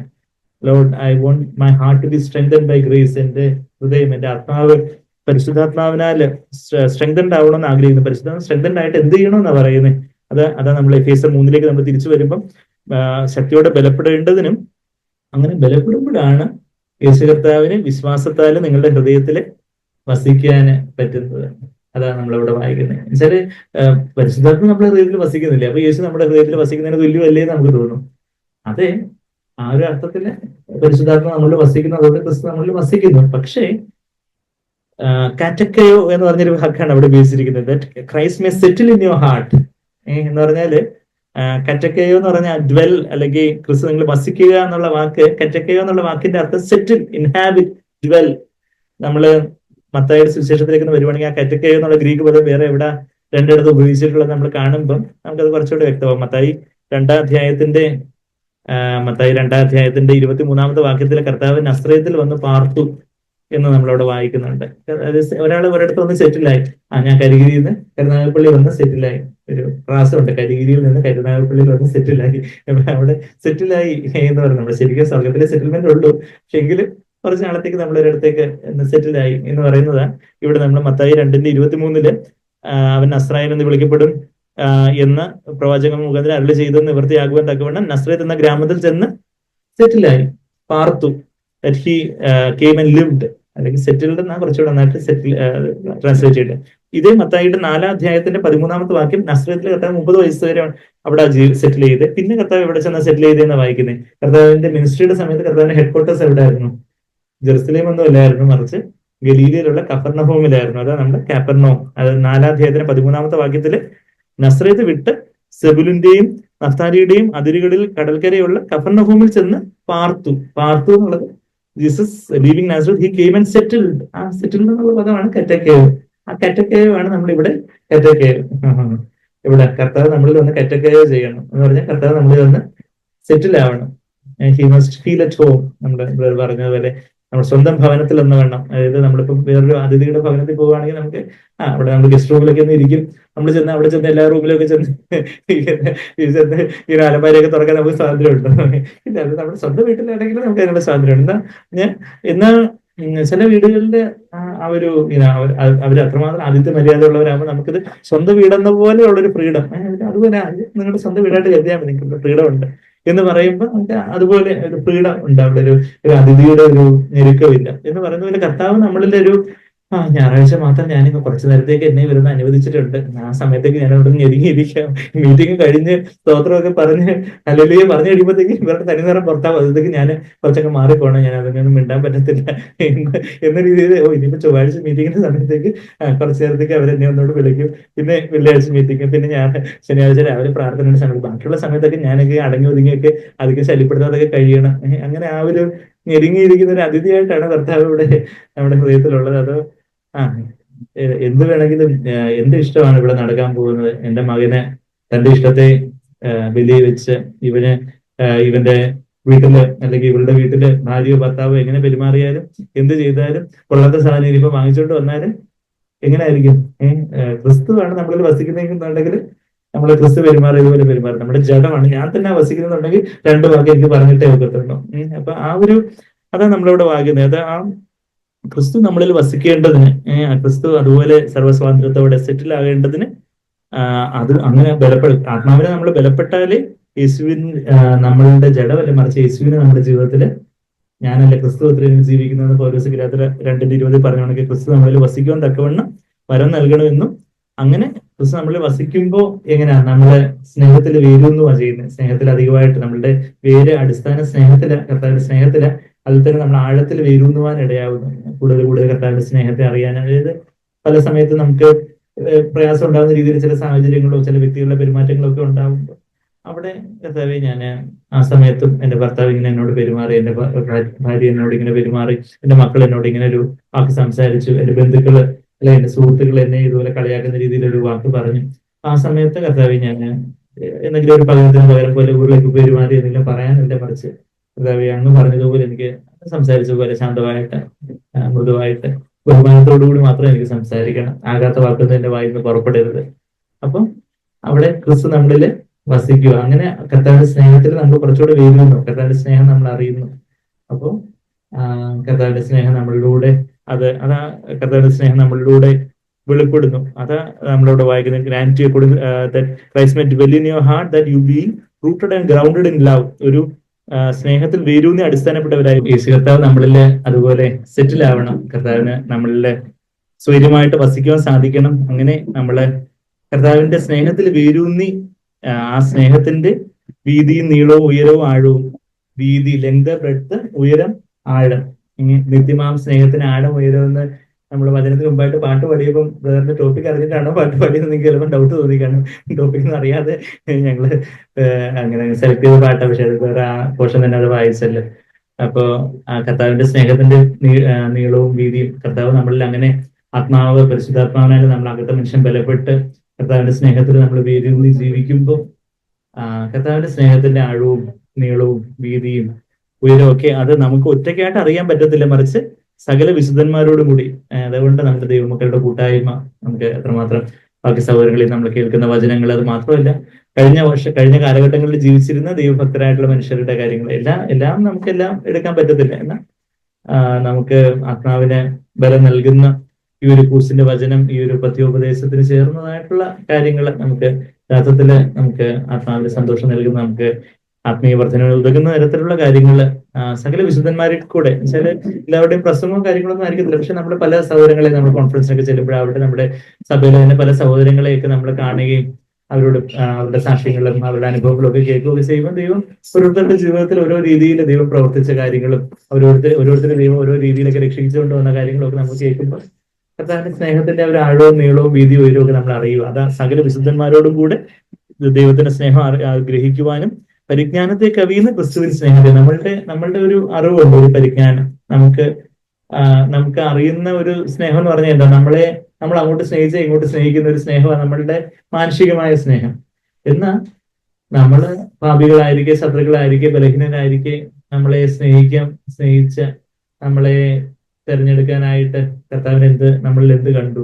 കർത്താവ് നമ്മൾ തേടി വരാൻ തക്കവണ്ണം നമ്മൾ എന്തുണ്ടായിരുന്നു? ഇത് നരകത്തിന് മാത്രം യോഗ്യരായിട്ടുള്ള നമ്മൾ എന്തെല്ലാം മത്സരവും അവിശ്വാസവും ഒക്കെ അവിശ്വസ്തതയൊക്കെ ഉണ്ടായിരുന്നിട്ടും നമ്മളെ വീണ്ടും ചേർത്തണയ്ക്കുന്ന ഒരു സ്നേഹം, അത് നമ്മളുടെ it is something that is beyond our knowledge. നമ്മളുടെ അറിവിന് അതീതമായിട്ടുള്ള ഒരു സ്നേഹമാണ്. കർത്താവിന്റെ സ്നേഹം ഈ പരിജ്ഞാനത്തെ കവിയുന്നതാണെന്ന് പറയുന്നുണ്ട്. പിന്നെ കർത്താവിന്റെ സന്തോഷം, അത് സ്നേഹം, സന്തോഷം, സമാധാനം എന്നാണല്ലോ നമ്മള് പരിശുദ്ധാത്മാവിന്റെ ഫലത്തെ കുറിച്ച് നമ്മൾ വായിക്കുന്നത്. അപ്പം സ്നേഹം പരിജ്ഞാനത്തെ കവിയുന്ന സ്നേഹമാണ് യേശുവിന്റെ സ്നേഹം. കർത്താവിന്റെ സന്തോഷം എങ്ങനെയാ? എല്ലാത്തിലും നമ്മളവിടെ 1 പത്രോസ് 1-ാം അധ്യായത്തിന് 8-ാമത്തെ വാക്യത്തില് സ്നേഹം എങ്ങനെയുള്ള സ്നേഹമാണ്? ദൈവത്തിന്റെ സ്നേഹം പറഞ്ഞു തീരാത്തത് മഹിമയുള്ളതുമായ സന്തോഷത്തോടെ ഉള്ള സന്തോഷം. സ്നേഹം പരിജ്ഞാനത്തെ കവിയുന്ന ഒരു സ്നേഹം. പിന്നെ സന്തോഷം പറഞ്ഞു തീരാത്തത് മഹിമയുള്ളതുമായ ഒരു സന്തോഷം, സാഹചര്യങ്ങൾക്ക് അതീതമായിട്ടൊരു സന്തോഷം. സമാധാനത്തെ കുറിച്ച് പറയുകയാണെങ്കിൽ ഫിലിപ്പർ 4-ന്റെ ഏഴാമത്തെ വാക്യത്തിൽ സകല ബുദ്ധിയും കവിയുന്ന ദൈവിക സമാധാനം വെച്ചാൽ മാനുഷികമായിട്ടുള്ള ഒരു സ്നേഹവും സന്തോഷവും സമാധാനവും ഒക്കെ ഉണ്ട്. എന്നാൽ അതിലുപരിയായിട്ട് മാനുഷികമായിട്ടുള്ള എല്ലാം ദേഹിയിലുള്ളത്, എന്നാൽ അതിലുപരിയായിട്ട് ആത്മാവിലുള്ള ഒരു കാരണമൊന്നും ഇല്ലാത്ത ഒരു സ്നേഹം, കാരണം ഒന്നും ഇല്ലാതെ ഉള്ളൊരു വലിയൊരു സന്തോഷം, കാരണമൊന്നും ഇല്ലാതെ എല്ലാത്തിനും ബുദ്ധിയും കവിയുന്ന സാഹചര്യങ്ങൾ പ്രതികൂലമൊക്കെ ആവുമ്പോഴും ഉള്ള ഒരു സമാധാനം, അങ്ങനെയുള്ളൊരു സമാധാനം.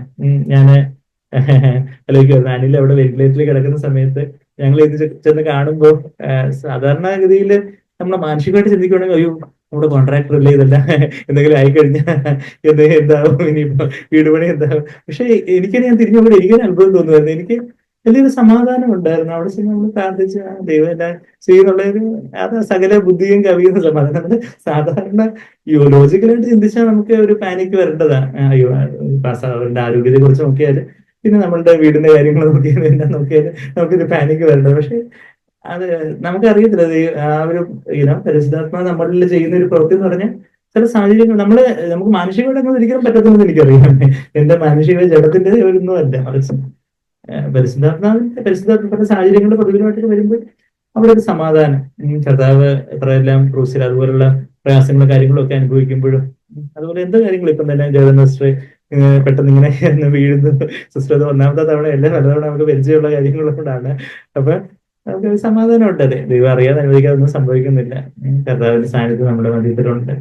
കർത്താവ് എല്ലാം അറിയുന്നു, കർത്താവ് എല്ലാം ഏറ്റവും നന്നായിട്ട് ചെയ്യുന്നു. അപ്പം അങ്ങനെ ഒരു സമാധാനം, അപ്പൊ അത് പരിജ്ഞാനത്തെ കവിയുന്ന ഒരു സ്നേഹവും സന്തോഷവും സമാധാനം, അങ്ങനെയൊക്കെ അതിനെ അറിയണമെന്നും അങ്ങനെ അറിയുവാൻ പ്രാപ്തരാകുകയും അങ്ങനെ ദൈവത്തിന്റെ എല്ലാ നിറവുകളും നമ്മളെ നിറഞ്ഞു വരണമെന്ന് 19-ാമത്തെ ഭാഗത്തിൽ എല്ലാ നിറവുകളും നിറഞ്ഞു വരണമെന്ന് പ്രാർത്ഥിക്കുന്നു. എന്നാൽ അങ്ങനെ ആവുമ്പോൾ നാം ചോദിക്കുന്നതിലും ചിന്തിക്കുന്നതിലും ഒക്കെ അത്യന്തപരമായിട്ട് നമ്മില് ചെയ്യുന്നത് എങ്ങനെങ്കിലും കർത്താവ് ചെയ്യും. നമ്മൾ വ്യാപരിക്കുന്ന ശക്തിയാൽ കഴിയുന്നവന് according to the power that works within us, നമുക്ക് ചോദിക്കുന്നത് നിലയ്ക്കുന്നില്ല അത്യന്തപരമായിട്ട് ദൈവം എങ്ങനെയാ ചെയ്യുന്നത് വെച്ചാൽ നമ്മളിൽ വ്യാപരിക്കും. നമ്മളിൽ ഏതൊരളവിൽ പരിശുദ്ധാത്മാവിന്റെ ശക്തി വ്യാപരിക്കുന്നു, അതിന് ആ ഒരു അളവിൽ ദൈവത്തിന് ചോദിക്കുന്നുണ്ട്, നിലയ്ക്കുന്നില്ല അത്യന്തപരമായിട്ട് ചെയ്യുന്നു.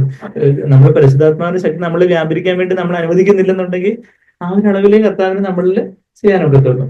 പരിശുദ്ധാത്മാവിന്റെ ശക്തി കർത്താവെ അളവില്ലാതെ എന്നെ നിറയ്ക്കണമേ, അവിടുന്ന് എന്ത് എന്റെ ജീവിതത്തിൽ ചെയ്യാനും എന്റെ ജീവിതത്തിലൂടെ എന്ത് ചെയ്തെടുക്കാനും ഞാൻ വില്ലിങ് ആണ്, ഞാൻ എന്നെ തന്നെ സമ്പൂർണ്ണമായിട്ടും തരുന്നു എന്ന് പറയുമ്പോൾ ആ അളവില്ലാത്ത ശക്തിക്കൊത്തവണ്ണം അങ്ങനെ എന്തും ചോദിക്കലും നിലയ്ക്കുന്നില്ല അത്യന്തപരമായിട്ട് ചെയ്യുവാനും കഴിയുന്നവന് എവിടേക്കാ സഭയിലും ക്രിസ്തു യേശുവിലും എന്നേക്കും തലമുറയായി മഹത്വം ഉണ്ടാകട്ടെ, ആമേൻ എന്ന് പറയുന്ന ആ ഒരു പ്രാർത്ഥന. അപ്പൊ നമ്മള് ആത്മാവിനാൽ ബലപ്പെട്ട് ക്രിസ്തുവിന്റെ സ്നേഹം അറിയുന്നവരായിട്ട്, ക്രിസ്തു നമ്മളിൽ വസിക്കുന്നവരായിട്ട്, കർത്താവിന്റെ സ്നേഹത്തിന്റെ ആഴവും നീളവും ഉയരവും ഒക്കെ സകല വിശുദ്ധന്മാരോടുകൂടി അറിയുന്ന ആ ഒരു കർത്താവിൽ ബലപ്പെടേണ്ടതിന് വേണ്ടി, കർത്താവിന്റെ സ്നേഹത്തെ അറിയേണ്ടതിന് വേണ്ടിയുള്ള ഒരു പ്രാർത്ഥനയായിട്ട്, നമ്മളുടെ സഭയ്ക്കായിട്ടുള്ള ഒരു പ്രാർത്ഥനയായിട്ട്, നമ്മുടെ കുടുംബത്തിനായിട്ട് എനിക്ക് വേണ്ടി കർത്താവ് ഇതാ പ്രാർത്ഥിക്കുന്നത്, കർത്താവ് ഇതാ ആഗ്രഹിക്കുന്നതെന്ന് എടുത്തുകൊണ്ട് അത് ഈ പുതുവർഷത്തില് കർത്താവിന്റെ സ്നേഹത്തിൽ പേരൂന്നുവാനും, കർത്താവിന്റെ സ്നേഹത്തിന് ആഴവും നീളവും വീതി ഉയരവും അറിയുവാനും, യേശു കർത്താവ് ആത്മാവിനാല് പരിശുദ്ധാത്മാവിനാൽ എന്റെ അകത്തെ മനുഷ്യനെ ബലപ്പെടുത്തി കർത്താവിന്റെ മഹത്വത്തിന്റെ ധനത്തിനൊത്തവണ്ണം, ആ തേജസ്സിന്റെ ധനത്തിനൊത്തവണ്ണം എന്റെ പെരുമാറ്റങ്ങളും എന്റെ ചിന്തകളും തീരുമാനങ്ങളും ഒക്കെ കർത്താവിന്റെ തേജസ്സിന്റെ ധനത്തിനൊത്തവണ്ണം വേണം. ഞാൻ ഒരു സാഹചര്യത്തിലും പെരുമാറാനും ഓരോ സാഹചര്യത്തിലും തീരുമാനങ്ങൾ എടുക്കാനും ഒക്കെ കർത്താവ് അത് എന്റെ ഇഷ്ടം പോലെ ഒന്നും അല്ല, അവിടുത്തെ ഇഷ്ടം പോലെ, അവിടുത്തെ തീരുമാനം പോലെ എല്ലാം ആവണം. അങ്ങനെ ഒരു പ്രാർത്ഥനയായിട്ട് നമുക്ക് എടുക്കാം. നമ്മളുടെ പ്രാർത്ഥനയിൽ നമ്മളുടെ ഹൃദയത്തിന് ആഗ്രഹം ആത്മീയമായിട്ടുള്ള കാര്യങ്ങൾ അത് പ്രാഥമികമായിട്ട് നിൽക്കട്ടെ, ഭൗതികമായിട്ടുള്ള കാര്യങ്ങളൊക്കെ കർത്താവ് ബോണസായിട്ട് ആഡ് ചെയ്തോളൂ, അതെല്ലാം നമ്മൾ പ്രാർത്ഥിക്കണം. എന്ന പ്രാഥമികമായിട്ട് കർത്താവ് എനിക്ക് സമ്പൂർണ്ണമായിട്ട് എനിക്ക് അങ്ങേപ്പോലെ ആയിത്തീരണം, എനിക്ക് അങ്ങയോട് ഏറ്റവും അടുക്കണം, അങ്ങ് ആഗ്രഹിക്കുന്ന പോലെ കർത്താവ് എനിക്ക് ആയിത്തീരണം എന്നുള്ള ഒരു ആത്മീയമായിട്ടുള്ള ഒരു വലിയൊരു ദാഹവും വാഞ്ചയും ഒക്കെ ദൈവം നമുക്ക് അധികമായിട്ട് ഈ പുതുവർഷത്തിൽ തരട്ടെ. നമ്മളെ ആത്മാവിൽ ബലപ്പെടണം. നമ്മളുടെ ആത്മാവിലെ പരിശുദ്ധാത്മാവ് വചനത്താൽ വന്ന് നിറഞ്ഞ് നമ്മുടെ ആത്മമനുഷ്യൻ ബലപ്പെട്ട് അവിടെ യേശു കർത്താവ് തന്നെ നമ്മളിൽ വാഴണം. യേശു കർത്താവ് തന്നെ നമ്മൾ വാഴുമ്പോൾ പരിശുദ്ധാത്മ നമ്മളുടെ അകത്തെ മനുഷ്യനെ ബലപ്പെടുത്തുമ്പോൾ നമ്മളുടെ വേരുകള് കർത്താവിന്റെ സ്നേഹത്തിൽ ആഴത്തിലേക്ക് പോവുകയാണ്. എത്രയധികം ആഴത്തിലേക്ക് പോകുന്നു അത്രയധികം ഉയരത്തിലേക്ക് യേശുവിന് എന്നിലെ വളർന്ന് പന്തലിക്കാൻ സാധിക്കും. വളർന്ന് പന്തലിച്ച് എല്ലാ നിറവോളം നിറയേണ്ടതിനായിട്ട് പ്രാർത്ഥിക്കുന്നു എന്നാണ് നമ്മളവിടെ വായിക്കുന്നത്. പരിശുദ്ധാത്മാവ് നമ്മളുടെ ആത്മാവിൽ വന്ന് നിറഞ്ഞ് കർത്താവിന്റെ സ്നേഹത്തിൽ നമ്മൾ അധികമായിട്ട് ആഴത്തിൽ വേരൂന്നി കർത്താവിന്റെ വളർച്ചയില് ഉയരത്തില് യേശുവിനെ പോലെ യേശു നമ്മളിലെ അതുപോലെ പടർന്ന് പന്തലിച്ച് വളർന്ന് ദൈവത്തിന് എല്ലാ നിറവോളവും നിറയുന്ന ആ യേശുവിന്റെ വളർച്ച. അങ്ങനെയുള്ളപ്പോ വേണ്ടുന്നതെല്ലാം നമ്മൾ ചോദിക്കുന്നതിലും നയിക്കുന്നതിലും അത്യന്തപരമായിട്ട് നമ്മൾ വിട്ടുപോകുന്ന പല കാര്യങ്ങളും ദൈവം ചോദിക്കുന്നതിനൊക്കെ അധികമായിട്ട് നമ്മള് ഇവൻ ഇമാജിൻ ചെയ്യുന്നതിന്, നമ്മളെ സങ്കല്പിക്കുന്നതിലും നനയ്ക്കുന്നതിനൊക്കെ അധികമായിട്ട് കർത്താവ് നമ്മളിലൂടെ വ്യാപരിക്കുന്ന ആ ദൈവശക്തിയാല് കർത്താവ് കാര്യങ്ങൾ ചെയ്യും. എത്ര നല്ല ദൈവം, ഇത്ര നല്ല രക്ഷക യേശുവേ, ഇത്രമാം സ്നേഹം നീ തന്നതാൽ എന്ത് എനിക്ക് പകരമായിട്ട് തരാൻ പറ്റും? എന്നെ തന്നെ യാഗമായിട്ട് ഞാൻ അവിടുത്തെ മുമ്പാകെ സമർപ്പിക്കുന്നു. അവിടുത്തെ സ്നേഹത്തെ എന്നെ നിറയ്ക്കണം. ലോകത്തിന്റെ ചിന്തകളൊക്കെ ഏറി വന്നാലും മാറാതെ കർത്താവെ അവിടുന്ന് കൂടെ വന്ന് നിൽക്കണം. കർത്താവെ അവിടുന്ന് വരുമ്പോഴാണ് എന്റെ ധന്യത പൂർണ്ണമാകുന്നത്. രോഗങ്ങളും ദുഃഖങ്ങളും പീഡകളും ഒക്കെ ജീവിതത്തിൽ വന്നപ്പോഴും കാവലായിട്ട് നിന്ന് ദൂതന്മാരെ അയച്ചപ്പോൾ അവിടുത്തെ ആ ക്രൂസിലെ സ്നേഹത്തെ ഞാൻ കാണുകയായിരുന്നു. കർത്താവിന്റെ ആ സ്നേഹത്തെ, സകല പരിജ്ഞാനത്തെയും നമ്മുടെ എല്ലാ ബുദ്ധിയെയും അറിവിനെയൊക്കെ കവിയുന്നതായിട്ടുള്ള ആ ദൈവസ്നേഹത്തെ അധികമായിട്ട് ആഴത്തിൽ അറിയാൻ തക്കവണ്ണം നമ്മെ തന്നെ പരിശുദ്ധാത്മാവിനെ നമുക്ക് ഏൽപ്പിച്ചു കൊടുക്കാം. കർത്താവിനെ നോക്കി നമുക്ക് പാടാം.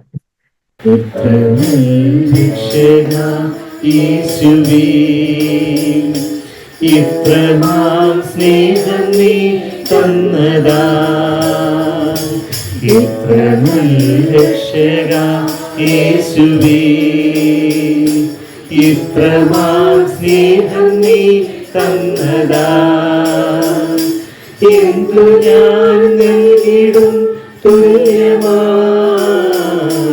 ഈഴയെ നിന്നുണ്ടിൽ യാഗമാ, എന്തു ഞാൻ നൽകിടും തുല്യമാ, ഈഴയെ നിന്നുണ്ടിൽ യാഗമാ.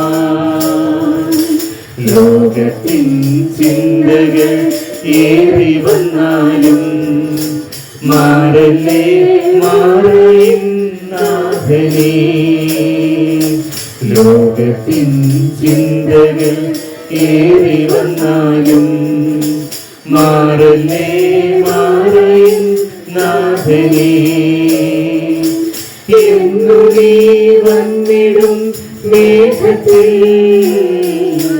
അന്നു ഞാൻ ധന്യനായി തീർന്നിടും,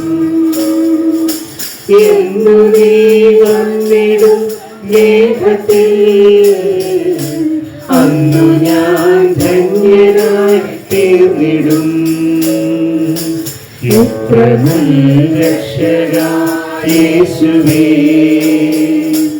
ഇത്രമാം സ്നേഹം നീ തന്നതാ, രോഗങ്ങൾ ദുഃഖങ്ങൾ പീഡകളെല്ലാം എൻ ജീവിതേ വന്നതാ വേളയിൽ, രോഗങ്ങൾ ദുഃഖങ്ങൾ പീഡകളെല്ലാം എൻ ജീവിതേ വന്നതാ വേളയിൽ, ദൂരന്മാർ കാവലായി വന്നപ്പോ കണ്ടു ഞാൻ ക്രൂശിലെ സ്നേഹത്തെ, ദൂതന്മാർ കാവലായി വന്നപ്പോ കണ്ടു ഞാൻ ക്രൂശിലെ സ്നേഹത്തെ, ഇത്ര നല്ല രക്ഷക യേശുവേ, ഇത്രമാം സ്നേഹം നീ തന്നതാ, ഇത്ര നല്ല രക്ഷക യേശുവേ, ഇത്രമാം സ്നേഹം നീ തന്നതാ, എന്തു ഞാൻ നൽകിടും തുല്യമാ, ഈഴയെ നിന്നുണ്ടിൽ യാഗമാ, എന്തു ഞാൻ നൽകിടും തുല്യമാ, ഈഴയെ നിന്നുണ്ടിൽ യാഗമാ. അത് കർത്താവേ, ഈ ഏഴയെ നമുക്ക് മുമ്പാകെ ഒരു യാഗമായിട്ട് അർപ്പിക്കുന്നു. അത് ഇസ്രായേൽ മക്കളൊക്കെ കർത്താവേ ആ ദേവാലയത്തിൽ വന്നവര് കാളയെയും ആടിനെയൊക്കെ യാഗം കഴിച്ചതുപോലെ ഒരു വിലയുള്ള സാക്രിഫൈസ് ആയിരുന്നു, വിലയുള്ള യാഗമായിരുന്നു. ഒരു കാളയെ വാങ്ങിക്കാനോ ഒരു ആടിനെ വാങ്ങിക്കാനോ ഒക്കെ അവര് അത്രമാത്രം പാപത്തിന്റെ ആ, ആ, ക്ഷമ വിലയുള്ളതായിരുന്നു. അവർക്കൊരു ഹോമയാഗമായിട്ട് തങ്ങളെ തന്നെ ദൈവത്തിനൊരു നന്ദി പറയുന്ന യാഗമായിട്ട് അർപ്പിക്കുവാനും അവിടെ ഒരു വിലയുണ്ടായിരുന്നു.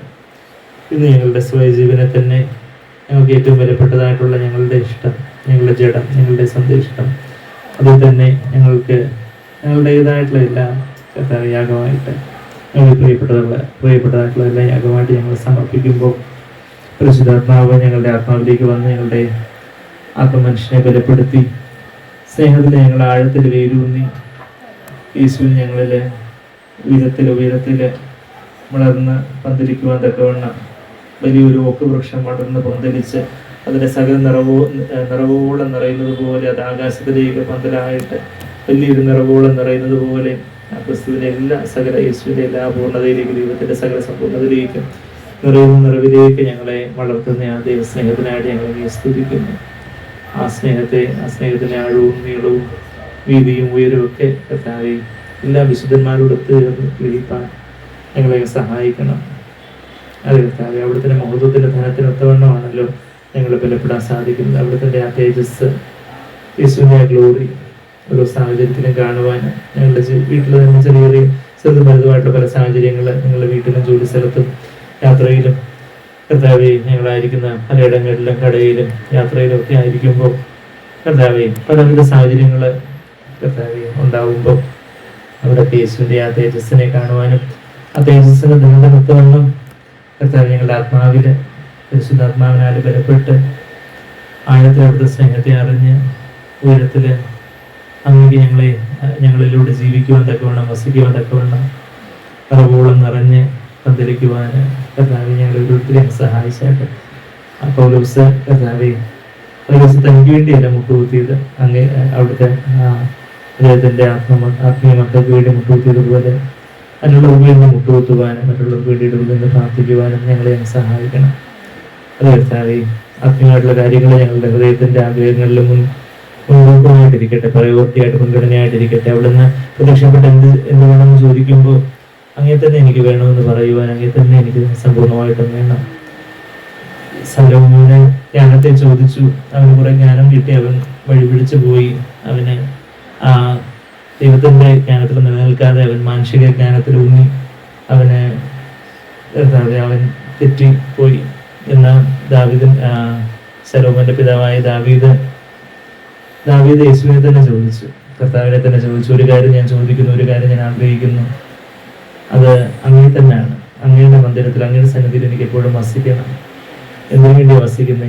അവിടുത്തെ മനോഹരത്വം കാണണം, അവിടുത്തെ കൃപകളെ ധ്യാനിക്കണം, അവിടുത്തെ സന്നിധിയിൽ എനിക്ക് വസിച്ചാൽ മതി. എനിക്ക് ആ ഒരു കാര്യമേ ഉള്ളൂ എന്ന് ദാവീദ് പ്രാർത്ഥിച്ചു.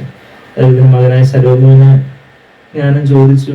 അത് ദൈവത്തിന് ഒരർത്ഥത്തിലെ പ്രസാദകരമായിരുന്നു. എന്നാൽ അവന് ആ ജ്ഞാനമൊന്നും പ്രയോജനപ്പെട്ടില്ല. അവന് മാനുഷിക ജ്ഞാനം അത് അവനെ അത് നിഗളിപ്പിച്ചു പോയോ എന്തോ, അവന് തെറ്റിപ്പോയി. അവനിന്ന് സ്വർഗത്തിലുണ്ടോ എന്ന് തന്നെ നമുക്കറിയത്തില്ല.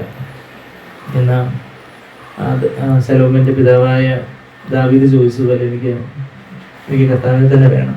സ്വർഗത്തിൽ എനിക്ക് ആരോട്, ഭൂമിയിൽ എനിക്ക് ഇങ്ങനെ അത് വേറൊന്നും ആഗ്രഹിക്കുന്നില്ലെന്ന് അസാഫിന്റെ സങ്കീർത്തനം നമ്മൾ കഴിഞ്ഞ ആഴ്ച ഞങ്ങൾ കർത്താവ് ചിന്തിച്ചതുപോലെ കർത്താവ് അങ്ങനെ തന്നെ ആഗ്രഹിപ്പാൻ, അവിടുത്തെ സന്നിധിയിലായിരിക്കാൻ, അങ്ങോട്ട് ഏറ്റവും അടുക്കുവാൻ, അങ്ങേപ്പോലെ ആയിത്തീരുവാൻ, അത് കർത്താവ് ഞങ്ങളുടെ ഹൃദയത്തിന് ആഗ്രഹത്തിന് മുൻതൂക്കമായിരിക്കട്ടെ.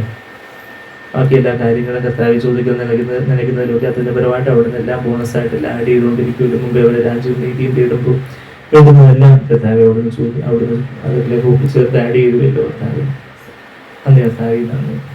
ഇടത്തോളം ഞങ്ങൾ വഴി നടത്തിയതിനായിട്ട് സ്തോത്രം ചെയ്യുന്നു. അവിടത്തേക്ക് ഞങ്ങളിലെ വസിക്കാൻ തക്കവണ്ണം അവിടുത്തെ ഭവനത്തിൽ എന്നവണ്ണം ആ സ്വർഗത്തിൽ യേശു വസിക്കുന്ന അതേ സ്വാതന്ത്ര്യത്തോടെ കർത്താവെ ഞങ്ങളുടെ ഹൃദയത്തിൽ അവിടത്തേക്ക് വസിക്കുവാൻ തക്കവണ്ണമുള്ള ഒരു ഭവനം ഒരുക്കുവാൻ കർത്താവ് ഞങ്ങളെയും സഹായിക്കണമേ. അതിനായിട്ട് ഞങ്ങൾക്ക് എപ്പോഴും വട്ടപൂജ്യമായിട്ട് 0 ആയിട്ട് അവിടുത്തെ മുമ്പാകെ യാഗമായിട്ട് അർപ്പിക്കുവാൻ ഞങ്ങളെ സഹായിക്കണമേ എന്ന് പ്രാർത്ഥിക്കുന്നു. ഒരു ആത്മാവിനാൽ ഞങ്ങളെ നിറയ്ക്കണമേ. ആ സ്വർഗത്തിന്റെ ആത്മാവിനാൽ നിറച്ച് സ്വർഗീയ അന്തരീക്ഷം ഞങ്ങളുടെ ഹൃദയഭവനത്തിലായിരിക്കട്ടെ. യേശുവിന് സകല അധികാരത്തോടെ സ്വാതന്ത്ര്യത്തോടെ ഞങ്ങളെ വിഹരിക്കുവാൻ തക്കവണ്ണം, ഞങ്ങളിൽ വാഴുവാൻ തക്കവണ്ണം, ഞങ്ങളിൽ വസിക്കുവാൻ തക്കവണ്ണം, ഞങ്ങളെല്ലാം സെറ്റിലാവാൻ തക്കവണ്ണം കർത്താവേ അവിടത്തേക്ക് അത് സാധ്യമായി തീരട്ടെ. അതിനായിട്ട് ഞങ്ങളെ തന്നെ തുറന്നു തരുന്നു. അത് കർത്താവേ, പ്രാർത്ഥനയുടെ നിങ്ങൾക്ക് സ്തുതിക്കുന്നു. ഇന്ന് ഈശ്വരത്താവിന്റെ വിലയേറിയ മാതിരിയുള്ള നാമത്തിൽ തന്നെ ആമേൻ.